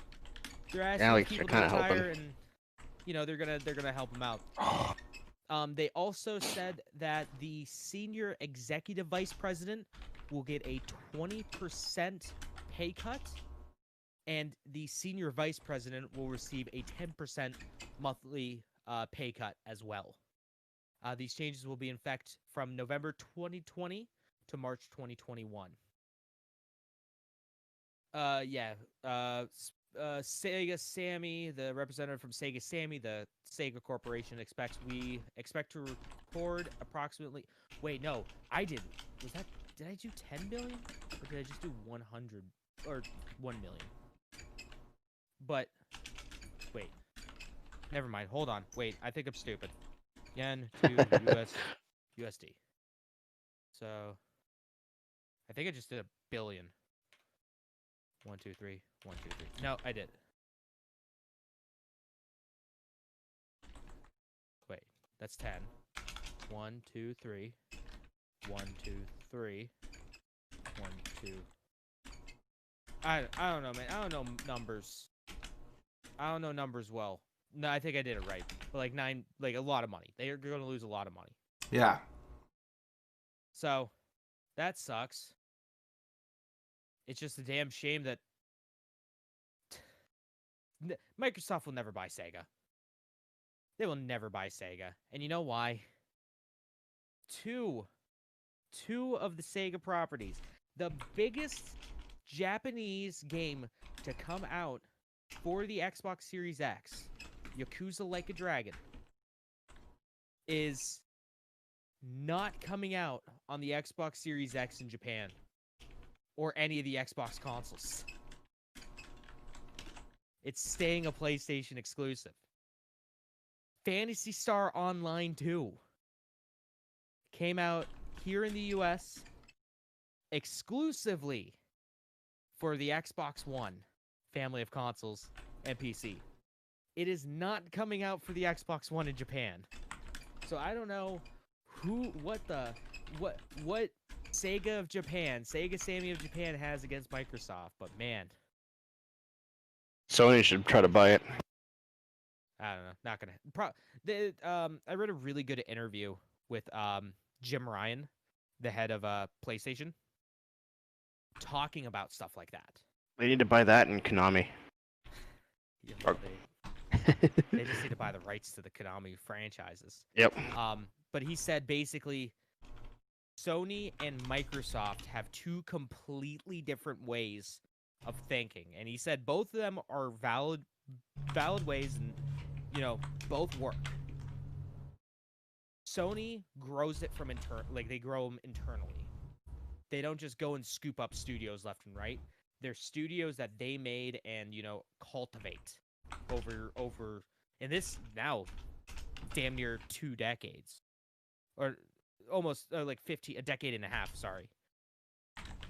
But Microsoft just goes out and buys all these companies, not really cultivating anything from within. And he's like, yeah, both of these are good. Both of these are sound ways. But that's why we're not buying up all these studios.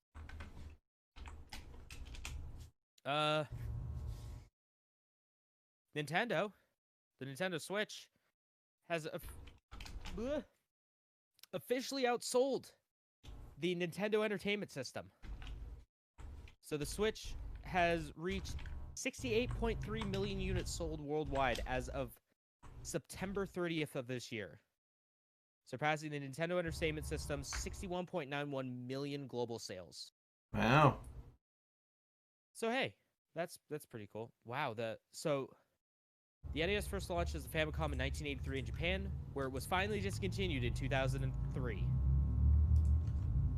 So that I don't want a full ad for Samsung on my screen, bastards. Mass Effect is getting a trilogy, an enhanced trilogy. Mass Effect 1, 2, and 3 is getting 4K. Some other cool things coming out for PS4, PC, Xbox One in 2021, and also PS5 and Series X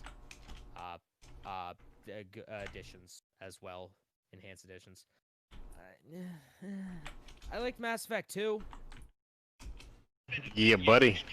Mass Effect 2 is pretty alright. And then finally, Xbox Game Pass. Here's something that actually dropped earlier today. This is actually like new news.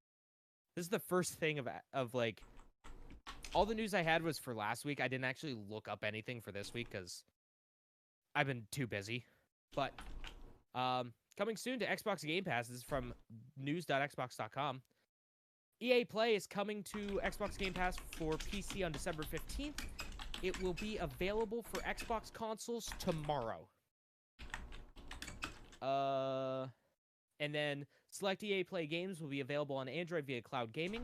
Those games are Madden 20, Unravel 2, The Sims 4, Dragon Age Inquisitions, Mass Effect Andromeda, Plants vs. Zombies Garden Warfare 2, and Mirror's Edge. So those will be available right now. Well, not right now. Tomorrow on Android devices. Gears Tactics is coming to Android and console on November 9th. Destiny 2 Beyond Light is coming to Android and console on November 10th. Oh, which is tomorrow. Planet Coaster Console Edition is coming to Android and console tomorrow.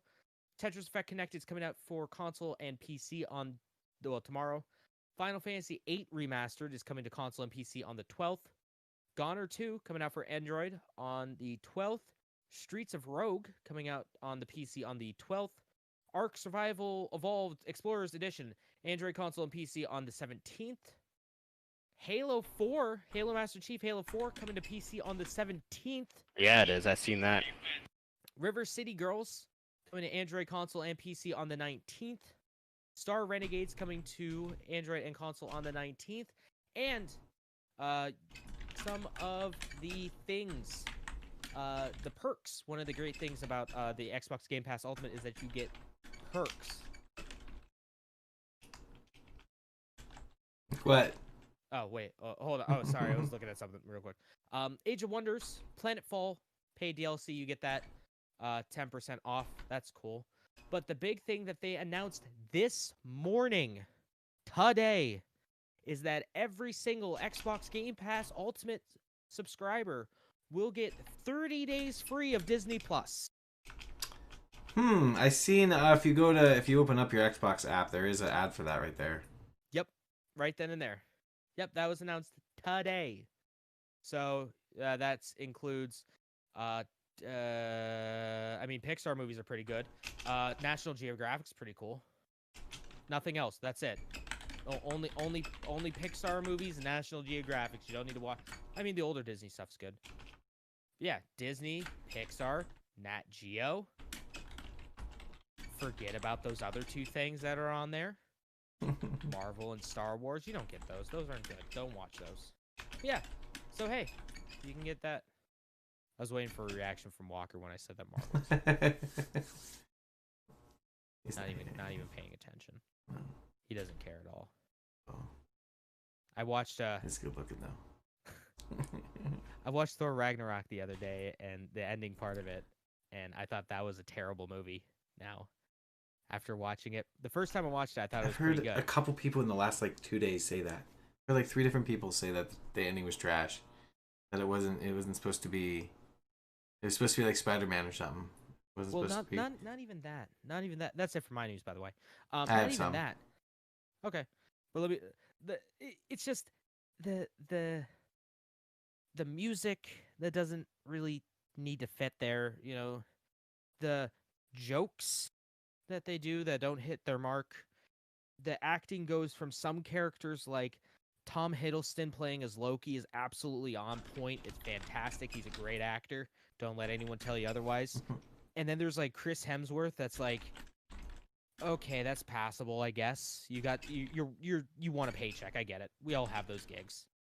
And then there's others that are like, boy, that was the best take. Oh, yikes. That was the best take. And then that made me think, all the Marvel movies are like that. Every single one. None of them are good. None of them are masterpieces like everyone says. They're mediocre popcorn flicks. Pretty much, yeah. They are bad to mediocre. I think Walker's just purposely ignoring me. Sorry, I was watching a really funny video. Yeah, Someone sent me. Yeah, sure. Sure, you weren't just ignoring me because I was talking shit on Marvel movies. No. I love you. Jeff, Just know what do that. you have? Yeah, I have a couple pieces. Nothing too insane.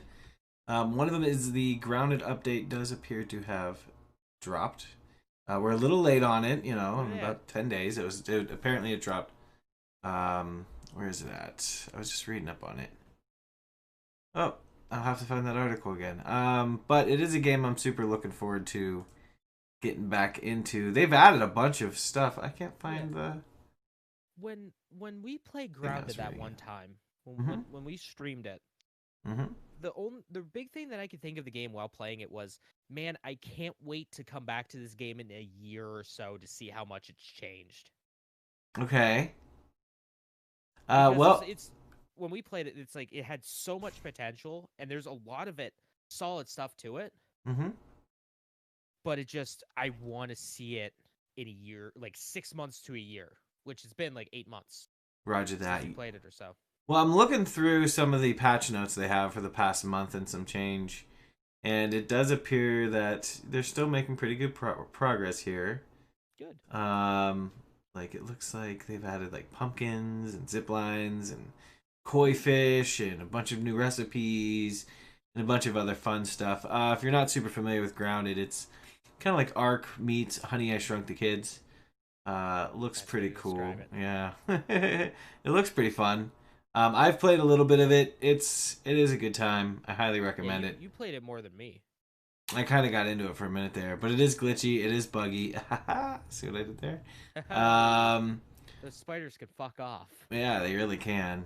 So if you're looking for a good time in the backyard, I definitely recommend Grounded. Definitely fun. It's free with Game Pass. At least I'm pretty sure it is, and it's also available on Xbox, or it's also available on Steam and such. So I highly recommend that one. It is fun. It is buggy. Be a part of the ongoing community experience. Participate in the development. On top of that, we have Pokemon Go update stuff. I'll be brief on this. Kind kind of one of the bigger things that drew me back into the game was the League stuff, which is Pokemon literally battling each other. Yeah. And when it first came out and it was pretty much geocaching, I wasn't really all about it. It wasn't really my thing. Walking around just capturing, and there wasn't really much point. Then they added some stat stuff, which was appealing, and that made it so that when you fought gyms and took those over, it was a little bit more of a struggle and took some strategy. And now they have full-on fighting one another, which is super dope. And they just finished the Halloween Cup, which I put together a little team that did fairly decent. Nice. Yep, but next we have coming up here very soon, actually, I think starting tomorrow, or no, when Season 5 begins November. The Turkey Cup? No, it's we do got three new ones though. Starting today, actually, the Little Cup. This will run from November 9th to November 16th. And basically it's only Pokemon that are able to be evolved and not have evolved once. Have not ever evolved, not even one time, are eligible. And they cannot exceed combat power of 500. So you're talking about real little dudes. Small guys. Yep. Small boys. And then from the 16th to the 23rd, we have the Kanto Cup, which is Kanto? Yep, only Pokemon that were caught in the Kanto region. Base set, first 151. And those also have a limited CP, or combat power, of 1500. So the original 150 Pokemon of combat power 1500 or less. And then the final of the month is going to be November 23rd to the 30th, and that'll be the Catch Cup. And the Catch Cup are only Pokemon that have been caught since the beginning of Season 5, with a limit of 1500 combat power. Mythical Pokemon such as Mew, Celebi, Jirachi, and Victina are not eligible for the Catch Cup. Well, those cards, oh my god. Those Pokemon are OP. Yeah. Mew, Yeah. Celebi, Victini, Well, yeah. Jirachi. So that's some stuff going on. A lot of the same stuff for League is staying the same, where you don't have to like do any walking. I guess apparently that was a thing. Fortunately, before my time, that would drive me crazy. If you had to walk all over well, it wouldn't be too bad because I walk a lot. But if you had to walk to participate in the Go League, just seeing if there's anything else really to notate. There's kind of some cool avatar awards for reaching rank 10. There's some new moves and stuff coming out.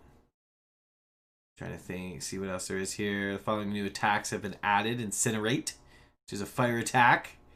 For Rapid Dash.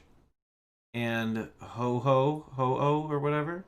Ho-Oh. There's a few things. Go read the article. Go to their website. Blogspot. Yeah, that's what I was looking for. Go to their blog spot. Read that. It's pretty cool. Also in the Pokemon thing is Community Day. There's actually going to be 2 this month. Wow. Yeah.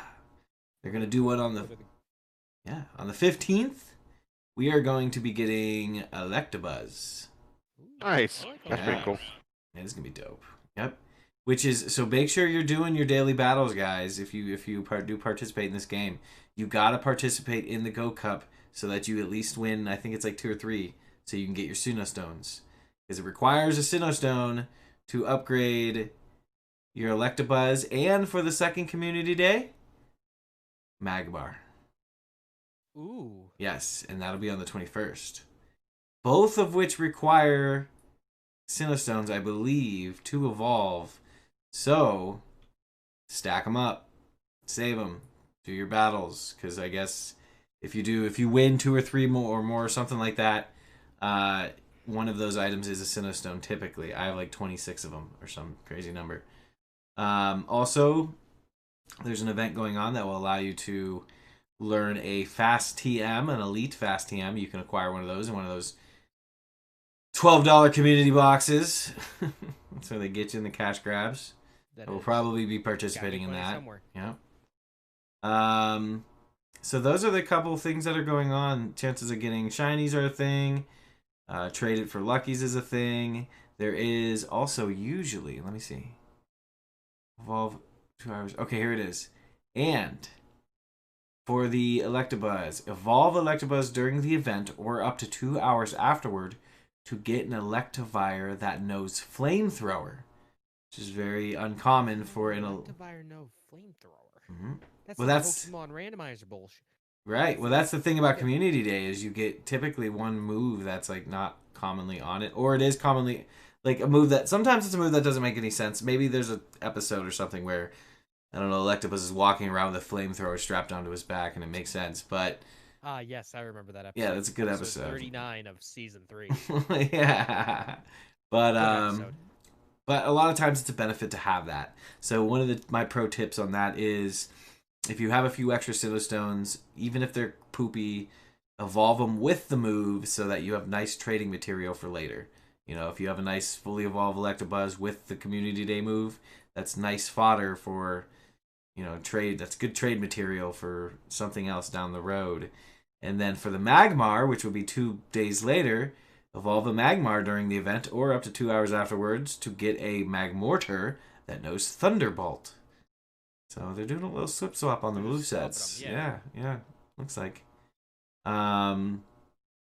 Let's see. They will also be. I'm gonna see if there's also. Okay, so the first event has a fast TM and the elite fast TM, and then the second event has the elite charge TM. So, are you guys familiar with what those are? Mm-mm. If you use those on a Pokemon, you can learn the elite, or you can learn the Community Day exclusive moves. Oh, okay. That's pretty cool. Yeah, so they're typically you're only getting those if you spend actual cash money or there's some sort of crazy event going on. Shit. Yeah, I have a handful of the charge ones. And for those events, half a quarter hatch distance for eggs placed in incubators during the event. Incense activated during the event will last for 3 hours, as to be expected.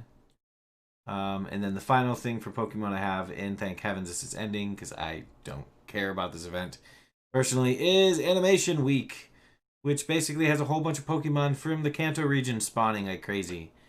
And I don't really care about those. There's a couple of them that I was kind of was stoked about getting a few more of, like I think his name is Golem or something like that, the giant metal guy. A few things that I was kind of no, there's a metal dude. I can't think of his name, but there's a few of them that I was excited. No, he looks like his body. He looks like an armor, like a statue of armor. I don't know, Golett.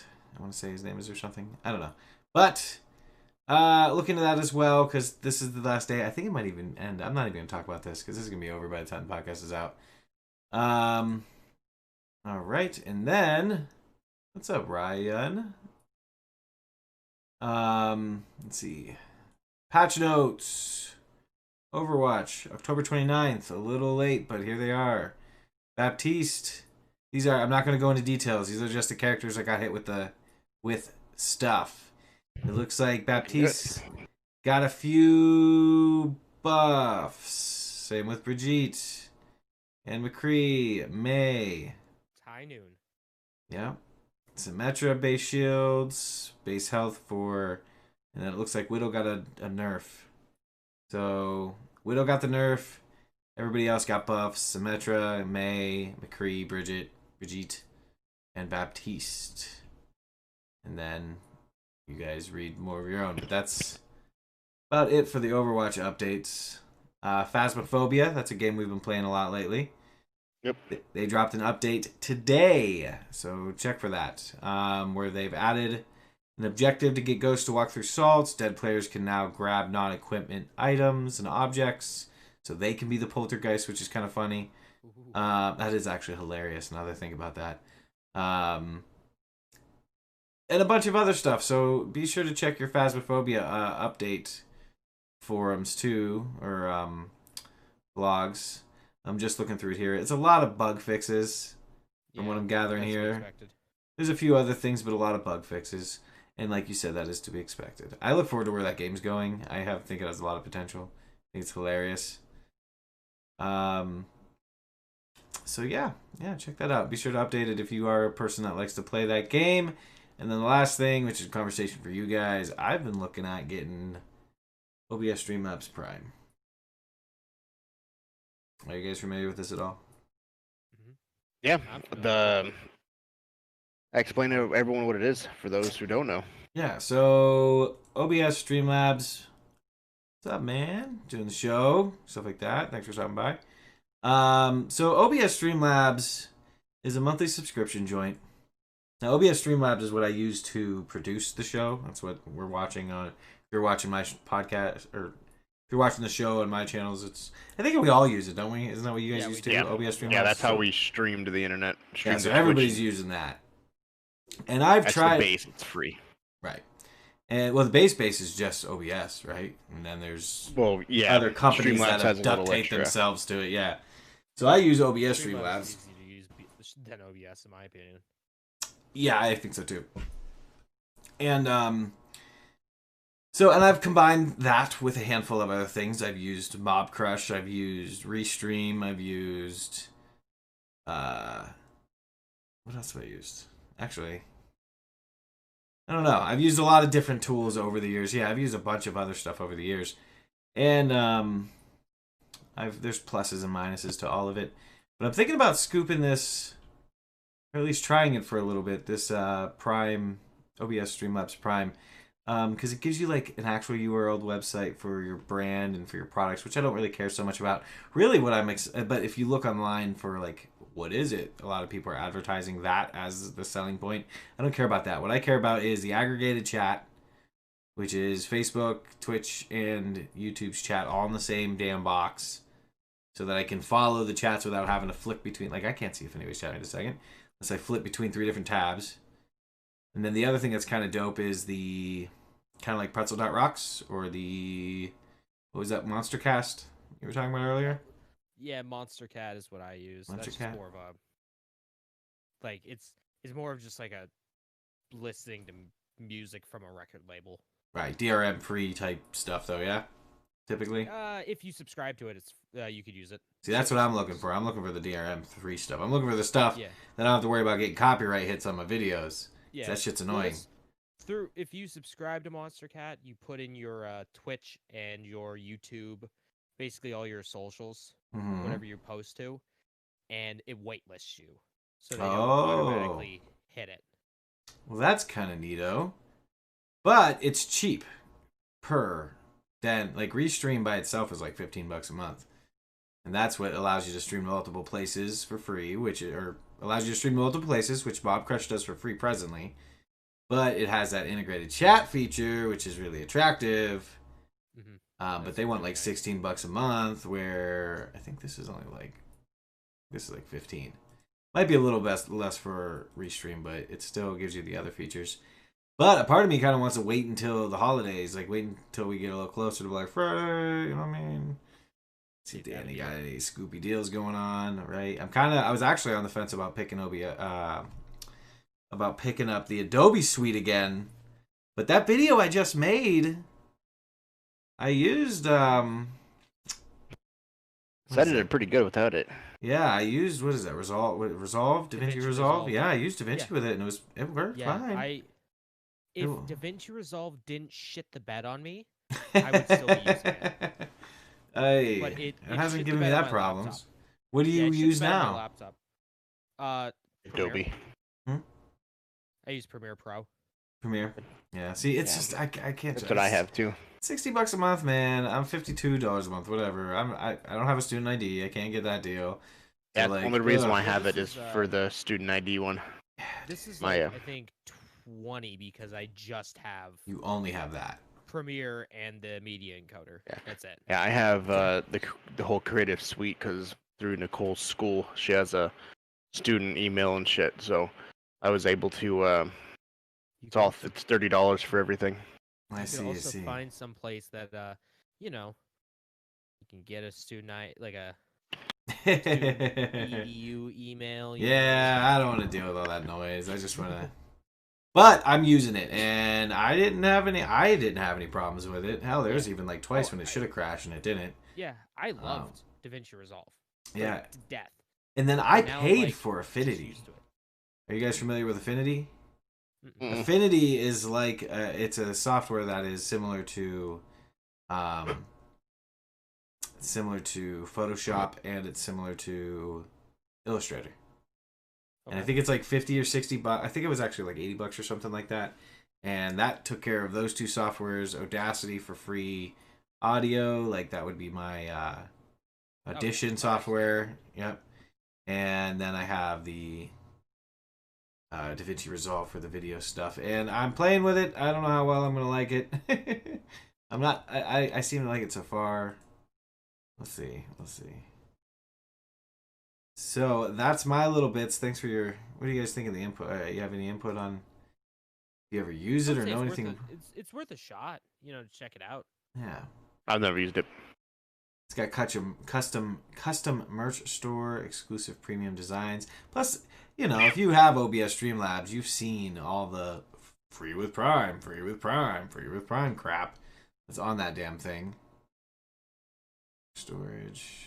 I don't know. I would say at least give it a shot. You know. I think What's I will. the worst that will happen? You just don't like it, so you get rid of it. Truth. And that was all of what I have. So it was pretty quick. Chimp. But it was more than I got some have, stuff.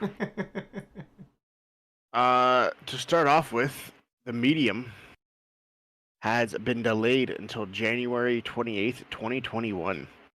If you're not familiar with what the Medium is a game that has two games rendering simultaneously at one time. So you have a true-to-life game where you're walking around, doing stuff, doing detective work, and all of a sudden you hear some noises. And you hear creaking and shit's going on. You don't know what it is. You hit a button, and then the game changes to a Silent Hill-esque, where everything's all gloomy, the walls are all rotted and gross, and then there's fucking creatures in your face.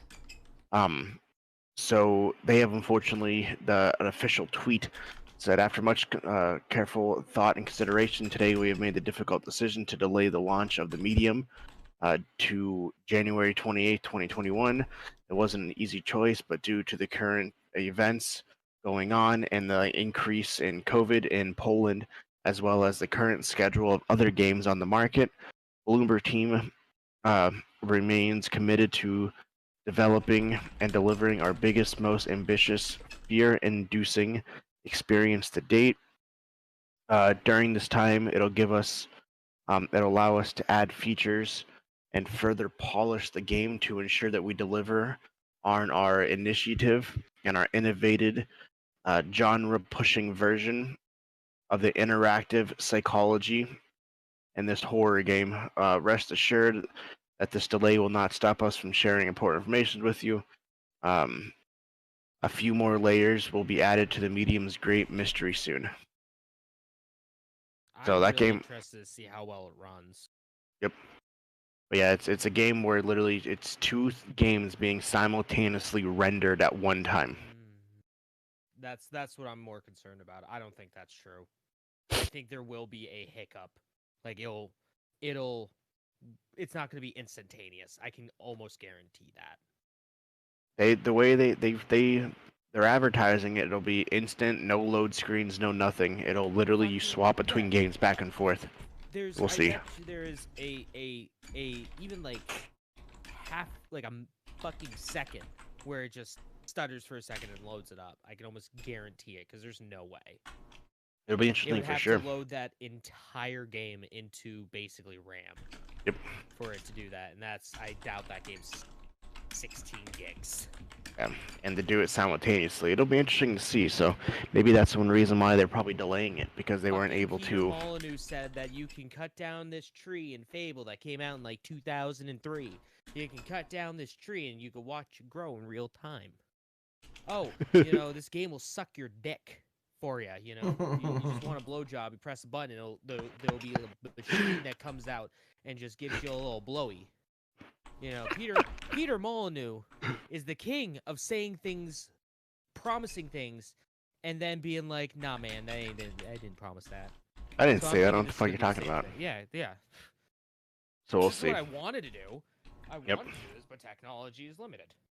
So James was talking about Mass Effect earlier. So Mass Effect fans can rejoice. Bioware is working on a new Mass Effect game.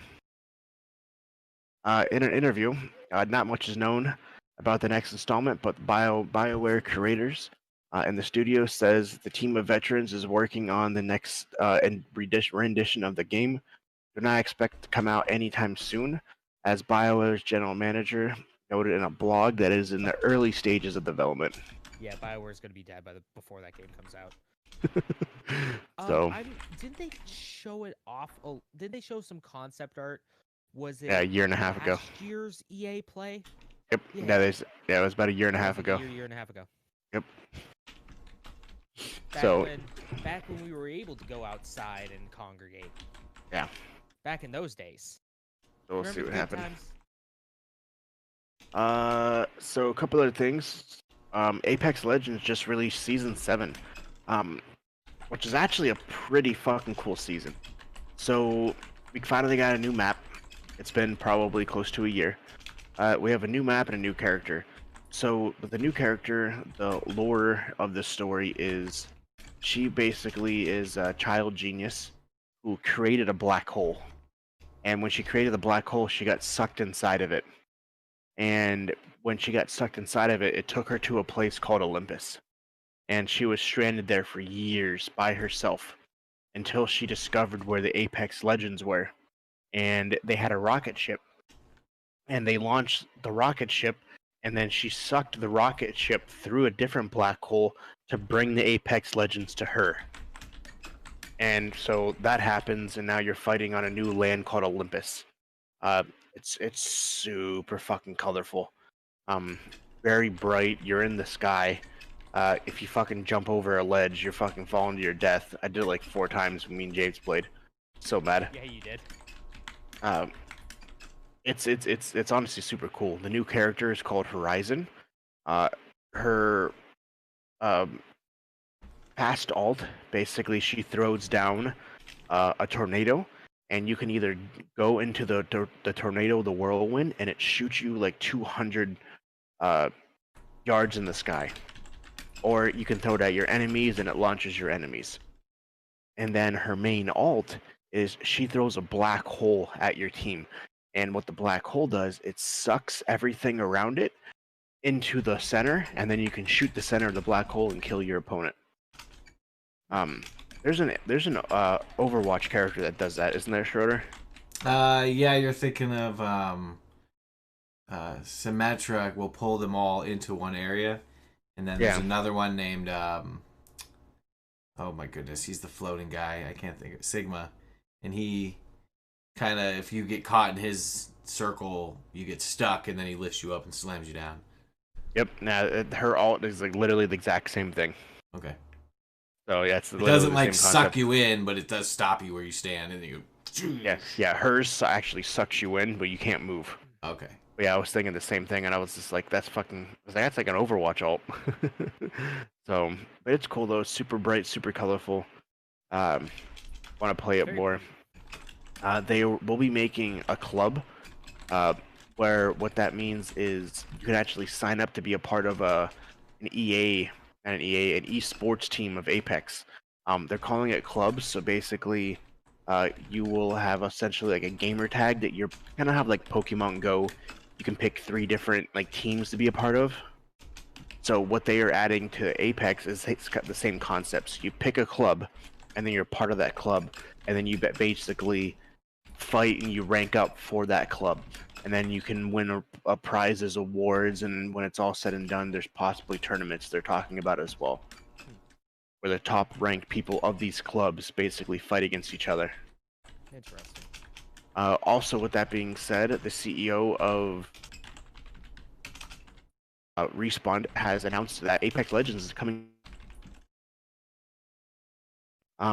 It will be crossplay with everything else. It will be coming to iOS and Android devices sometime next year. I wonder how that'll work. Probably not. Well, they have like Fortnite. Well, they did have Fortnite, but so it'll be interesting for sure to see what happens there. Speaking of Fortnite, where'd it go? So Fortnite could possibly come back to phones. Really? And it's through a loophole. So I think of like a million little preteens that are just super stoked about this. Yeah, I know. So Nvidia is Oh. developing a cloud-based service that can run off Safari. So with this, Nvidia Fortnite will be on Nvidia's cloud-based streaming service, which then means that you can go to Safari, load up the Nvidia cloud service, and play Fortnite on your phone. It's essential. That's the same thing that Google does with the Stadia for iOS. Yeah. You just go to stadia.google.com and you can play Google Stadia stuff on your iPhone. Yep. So it can come back to Apple, but not in the traditional way. It would be through Nvidia's gaming service. Whenever they finish developing their cloud service to compete with Microsoft Game Pass, aka the xCloud. They rebranded and changed the name. So, but yeah, so that would be interesting to see what happens. You talked about. No, you already said that about the loss. Dead by Daylight just announced that it will be a next-gen launch title. So tomorrow, when you go pick up your Series X, you can download Dead by Daylight. And a bunch of other Xbox One games. That's a weird game though to have as a launch title though. That game's not new, isn't it?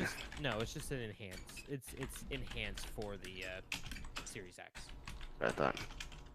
Phasmophobia is in the news on top of what Schroeder added. Phasmophobia is cutting the plans to add a PvP mode. They have announced that they are canning the project. Be dope. Oh, they canned it? Yeah. Oh. And as of right now, they are sticking to developing and perfecting their 4v1 AI, the PvE that they have. They should and just that in focus the on that. future, that they're not saying no forever. They're saying no for right now. What the premise of the PvP would be is that you have 5 people. 4 are the regular cast, and the 5th person's the ghost that tries to kill everybody. Your classic asymmetrical multiplayer. Yeah. So that's essentially what they were shooting for. Is that it's like you're kind of basically your Jason, your Dead by Daylight, all that shit, where one person's the villain and everyone else tries to kill him. They have nixed that because they want to, like I said, perfect what they already have and make it better. And then some day down the future, they said if they can get this right, they will look into re-adding that possibility of a PvP mode. Activision has come out with its Q3 numbers for how much they made in microtransactions. Oh God, too much. Activision Blizzard made $1.2 billion from microtransactions in just 3 months. Jeez. Call of Duty microtransactions are up 4 times higher than any month previous in the year and 5 times higher year over year. Well, you also got to think too. Like, was it this year that Call of Duty Mobile came out? Yep. Or was it last year? Wait, was it last year? I think it was early this year. I think. Yeah. It must have been before everything started. Before Dave hit. Yeah, something like that. Activision Blizzard made $1.95 billion in revenue from all of its businesses combined. So out of that $1.95 billion, $1.2 billion of that was microtransactions. Jesus Christ. And that's which why is all these games are filled with microtransactions. Yep. Which is fucking insane. It is a 69% improvement year over year. Nice. Activision also said in an interview that every single one of its games and all of its franchises will be coming to mobile. Oh shit. So Call of Duty Mobile came out October 1st of last year. Oh wow, okay. The next big one is Crash on the Run, which is a new Crash Bandicoot mobile game. The next high-profile game that is in the works is Diablo. Oh yeah, I've been signed up for the beta for that forever.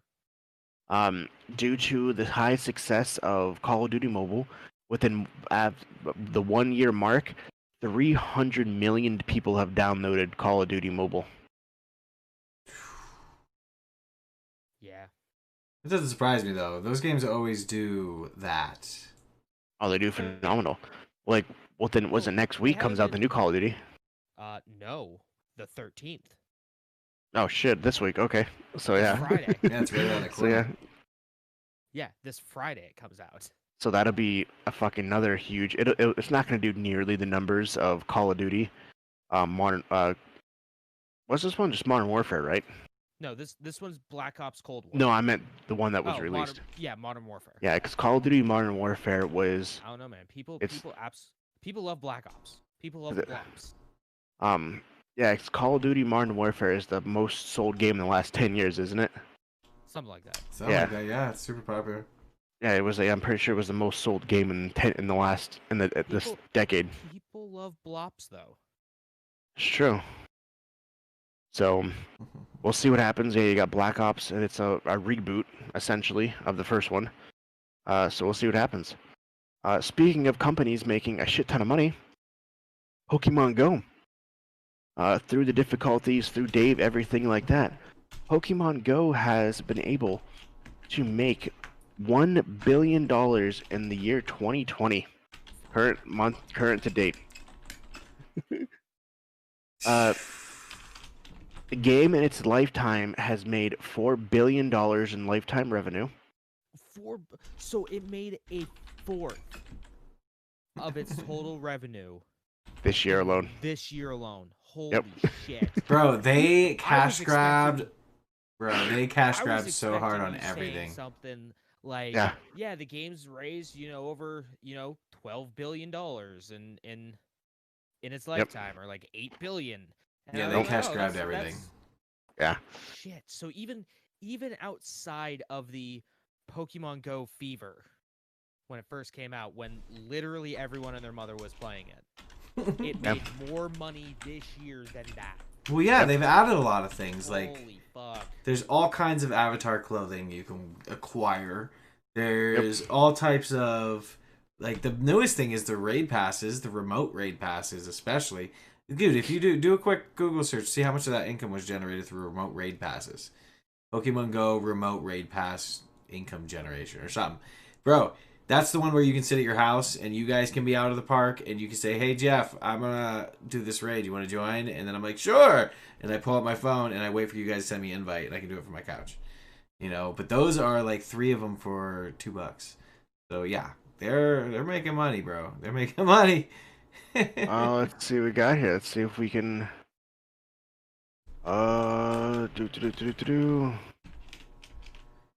Let's see if we can get what we got for the remote raid pass. They probably don't have a breakdown like that. I wouldn't imagine. No, but yeah, it is by far the most profitable year in Pokemon Go history. It says. I don't doubt it.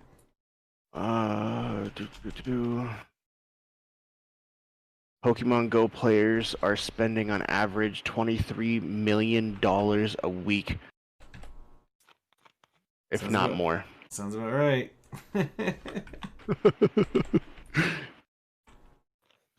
It's definitely got me for a couple bucks. That's insane. That's awesome. Good for that. Good for it, though. Yeah. Like, out of existence, literally 1/4 of its revenue came out of this year alone, and the year's not even over. Well, It's almost over, but as long as I keep supporting and like listening to their fan base, I've noticed there's been a lot of videos lately out of people of kind of high profile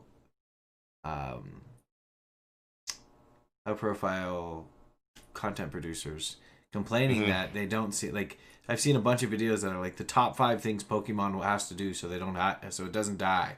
Like, these are the things we are looking forward to in 2021. None of these things exist, or 2020, but 2021. But so like there's all these videos coming out that are suggesting like Niantic, listen to your player base more.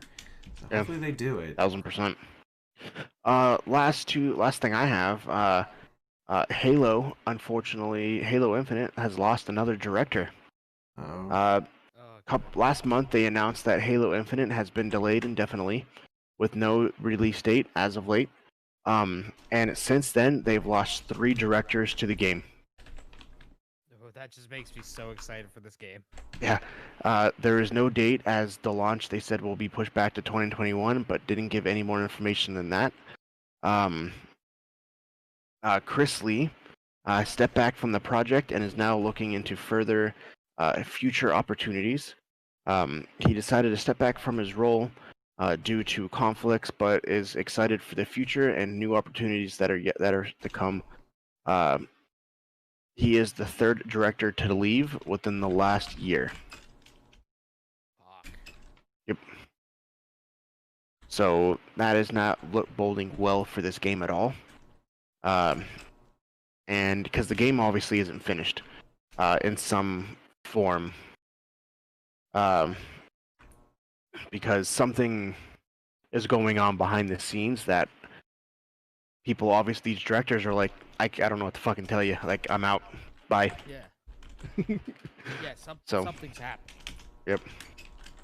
For a director to leave a high-profile game like that, 3 different ones.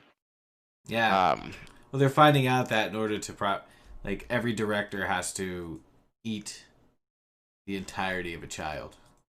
Pretty much. And they're all like, "Whoa, I didn't sign up for that." And then that's when they're like, one guy to go like, "Okay, bet. I'm aboard. All right." Yeah. But yeah, it's unknown who will step into his role. And they have not announced what is going on, and they have still are not releasing a date. Phil Spencer was asked during an interview this week due to the launch of the Xbox Series X, and he basically kind of pushed back the questions and kind of talked around the answer. So we'll see. We'll see what happens. Speaking of Xbox Series X, I forgot about it. The Rock is partnering up with Microsoft. You guys remember when the original Xbox released? For some strange reason, Dwayne "The Rock" Johnson was there to announce it with Bill Gates. Yeah, I remember Why? that. I watched that shit live. Yeah, I honestly don't know why he was there, because at the time he wasn't like the icon that he is now. Well, wasn't he just ending filming of The Mummy? Yeah. Yeah. So I mean, he was starting to become starting his rise. So this time he partnered up with them again, and what they are doing is that they are bringing Xbox Series X trays to hospitals, to children's hospitals across the country. That these Xbox Series X have the Rock logo on it, and then there's these trays that have a monitor and the system that they can dolly and wheel into the rooms for the kids. And the kids can play to help them cope with whatever's going on. Good. Yep. So yeah, they were teaming up for the Project Rock that he has, and basically putting his logo on it. And yeah, there's these carts that they can move in and out of all the rooms that let kids play the Xbox. So good for the Rock. So that's awesome. He's an amazing dude. That's all I got. If no one else has anything, get into some releases. Yeah. Let's get into the releases. Releases.com. Up until the 16th. So we have 13 coming out today on the 10th. We have Destiny 2 Beyond Light coming out today on the 10th. Tetris Effect Connected. So much today. Coming out I know, there is today on PC, Xbox One, and Series X. The Xbox. We got Dirt 5 coming out for fucking everything today. We have Planet Coaster Console Edition coming out for everything today. We got Watchdogs Watchdogs Legions coming out on November 10th for the Xbox Series X today. We have Yakuza Like a Dragon, which I just got an email from Best Buy saying, "Hey, your order's ready for pickup." So, hey, I might just go to Best Buy and be like, "Where's my pickup? I want to pick it up." Goobers. Hey, that comes out today. Not in Japan though. Not in Japan. It's already out in Japan. Not coming out for the Xbox One. Makes sense. Liftoff Drone Racing comes out for PS4 and Xbox One today. The Fuser comes out for PS4 and PC today. Rogue Company comes out for the Series X today. Gears Tactics comes out for the Xbox One and Series X today. The Falconeer comes out for PC and Xbox One today. Evergate comes out for the Xbox One and Series X today. Enlisted comes out for the Xbox Series X today. No Man's Sky comes out for the Xbox Series X today. Bright Memory comes out for the Xbox Series X today. Warhammer Crossbane comes out for the Xbox Series X today. Assassin's Creed Valhalla comes out for the PC, PS4, Xbox One, and Xbox Series X today. Observer System Redo comes out for PC and Series X today. We got Sakuna of Rice and Ruin comes out for the PS4 and PC today. Slide Stars comes out for the PS4 and Switch today. Manfold Gardens comes out for the Xbox Series X today. NBA 2K21 comes out for the Xbox Series X today. Vera Blanc Full Moon comes out for the PS4 today. Ghost Runner comes out for the Switch today. Maneater comes out for the Xbox Series X today. And Devil May Cry 5 Virtual Enhanced Edition starring Dante from Devil May Cry series comes out today on the Xbox Series X. And War Thunder comes out for the Xbox Series X today. Tomorrow on the 11th, we've got Signal coming out for the Xbox One. Vera Blanc Full Moon coming out for the Xbox One. And Sparkle 4 coming out. Jesus fucking Christ, I gotta do this shit all over again. Sparkle 4 Tales coming out for the Xbox One on the 11th. And on the 12th, we've got, oh, by the way, on the 13th, Sony. the Xbox Series X coming out. All right, on November 12th, we got Dirt 5 coming out for the PS5. Warhammer Crossbane coming out for the PS5. Just Dance 2021 coming out for the PS5, Xbox One, Xbox Switch, Xbox, Xbox Box One X coming out on the 12th. Observer System Redo coming out for the PS5 on the 12th. Sackboy's Big Adventure comes out for the PS5 on the 12th. The Pathless comes out for the PC and PS4 on the 12th. Boreal Blade comes out for the PC on the 12th. Astro's Playroom comes out for the PS5 on the 12th. Devil May Cry 5 Special Enhanced Edition starring Virgil from Devil May Cry Dante coming out for the PS5 on the 12th. Demon Souls comes out for the PS5 on the 12th. Jeez. Godfall coming out for the PS5 and PC on the 12th. Assassin's Creed Valhalla coming out for the PS5 on the 12th. No Man's Sky coming out for the PS5 on the 12th. Overcooked All You Can Eat coming out for the PS5 on the 12th. Planet Coaster Console Edition coming out for the PS5 on the 12th. Spider-Man Miles Morales coming out for the PS4 and PS5 on the 12th. Death Comes True coming out for the PS4 on the 12th. NBA 2K21 coming out for the PS5 on the 12th. Bug Stacks coming out for the PS5 and PC on the 12th. Maneater coming out for the PS5 on the 12th. World Wildcast Champion 9 coming out for the PS5 on the 12th. War Thunder coming out for the PS5 on the 12th. And Dead by Daylight 5 on the 12th. Do I get one?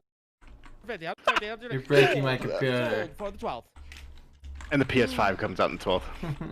And the PS5 comes out on the 12th. Vera Blanc Full Moon comes out for the Switch on the 13th. Beat Me comes out for the Switch and Xbox One on the 13th. Exit the Gungeon comes out for the PS4 and Xbox One on the 13th. Kingdom Hearts Melody of Memories comes out for the PS4 and Switch on the 13th. Yeah, it does. COD Blocks, COD Warfare, it's Communism Bad. Call of Duty Communism Bad comes out for the PS4, PS5, PC, Xbox One, Xbox Series Xbox on the 13th. Bouncy Bob 2 comes out for the Xbox One on the 13th. Need for Speed Hot Pursuit Remaster comes out on the 13th for presumably everything. Just says Switch there. Drogens Dungeon of Ink and Paper comes out for the PC, Switch, and Xbox One. It's called Dungeons of Ink and Paper. That is an awkward name. It's kind of like Gungeon, but draw. And yeah. Dungeon. And that's it. Dungeon. Whew. I'm proud of you. You know. So what is this that I'm looking at right now? It is on the 13th. It's a Game & Watch Super Mario's console. That comes out on the 13th. What is that? So it's the original Mario Bros. On an old Game & Watch style system. It also has a few Game & Watch games with a Mario twist to it, i.e. it's not Mr. Game & Watch, it's Mr. Game & Watch with Mario head on it, and it also doubles as a clock. That is an actual selling feature. Really? Cool. Huh. Okay. Yeah, I'm thinking about picking it up maybe if there's still some available. So for movies and TV shows, there's 25. No, there's fucking 25 things coming out on the 10th. You're not going to go through all of them, are you? I'm not. No, I'm not. That there is fucking. You want me to go through all them? No, you know me going through fast. No, all these are pretty much shit. So, I honestly don't know what it is about the fucking 10th tomorrow, but I guess you have your winter season shit. So you have Trash Truck Season 1 coming to Netflix. It is a 6-year-old with a big imagination, with a bigger pal. His best friend is a garbage truck. It's an animated, it's a claymation TV show Ooh, I like on claymation. Netflix. Hmm. Mulan. Can you say it in your best like Texas auctioneer voice? Oh, they're too spread out. I wish I could. Oh, damn it. Mulan, it's coming out for free finally, so you don't have to pay for it anymore if you want to watch it. Holy shit, took a long. Tomorrow. And then I have to scroll through because there's so many fucking games. Just filter it by movies. Yeah, I should do that. Too lazy though. So A Teacher Season 1's coming to Hulu.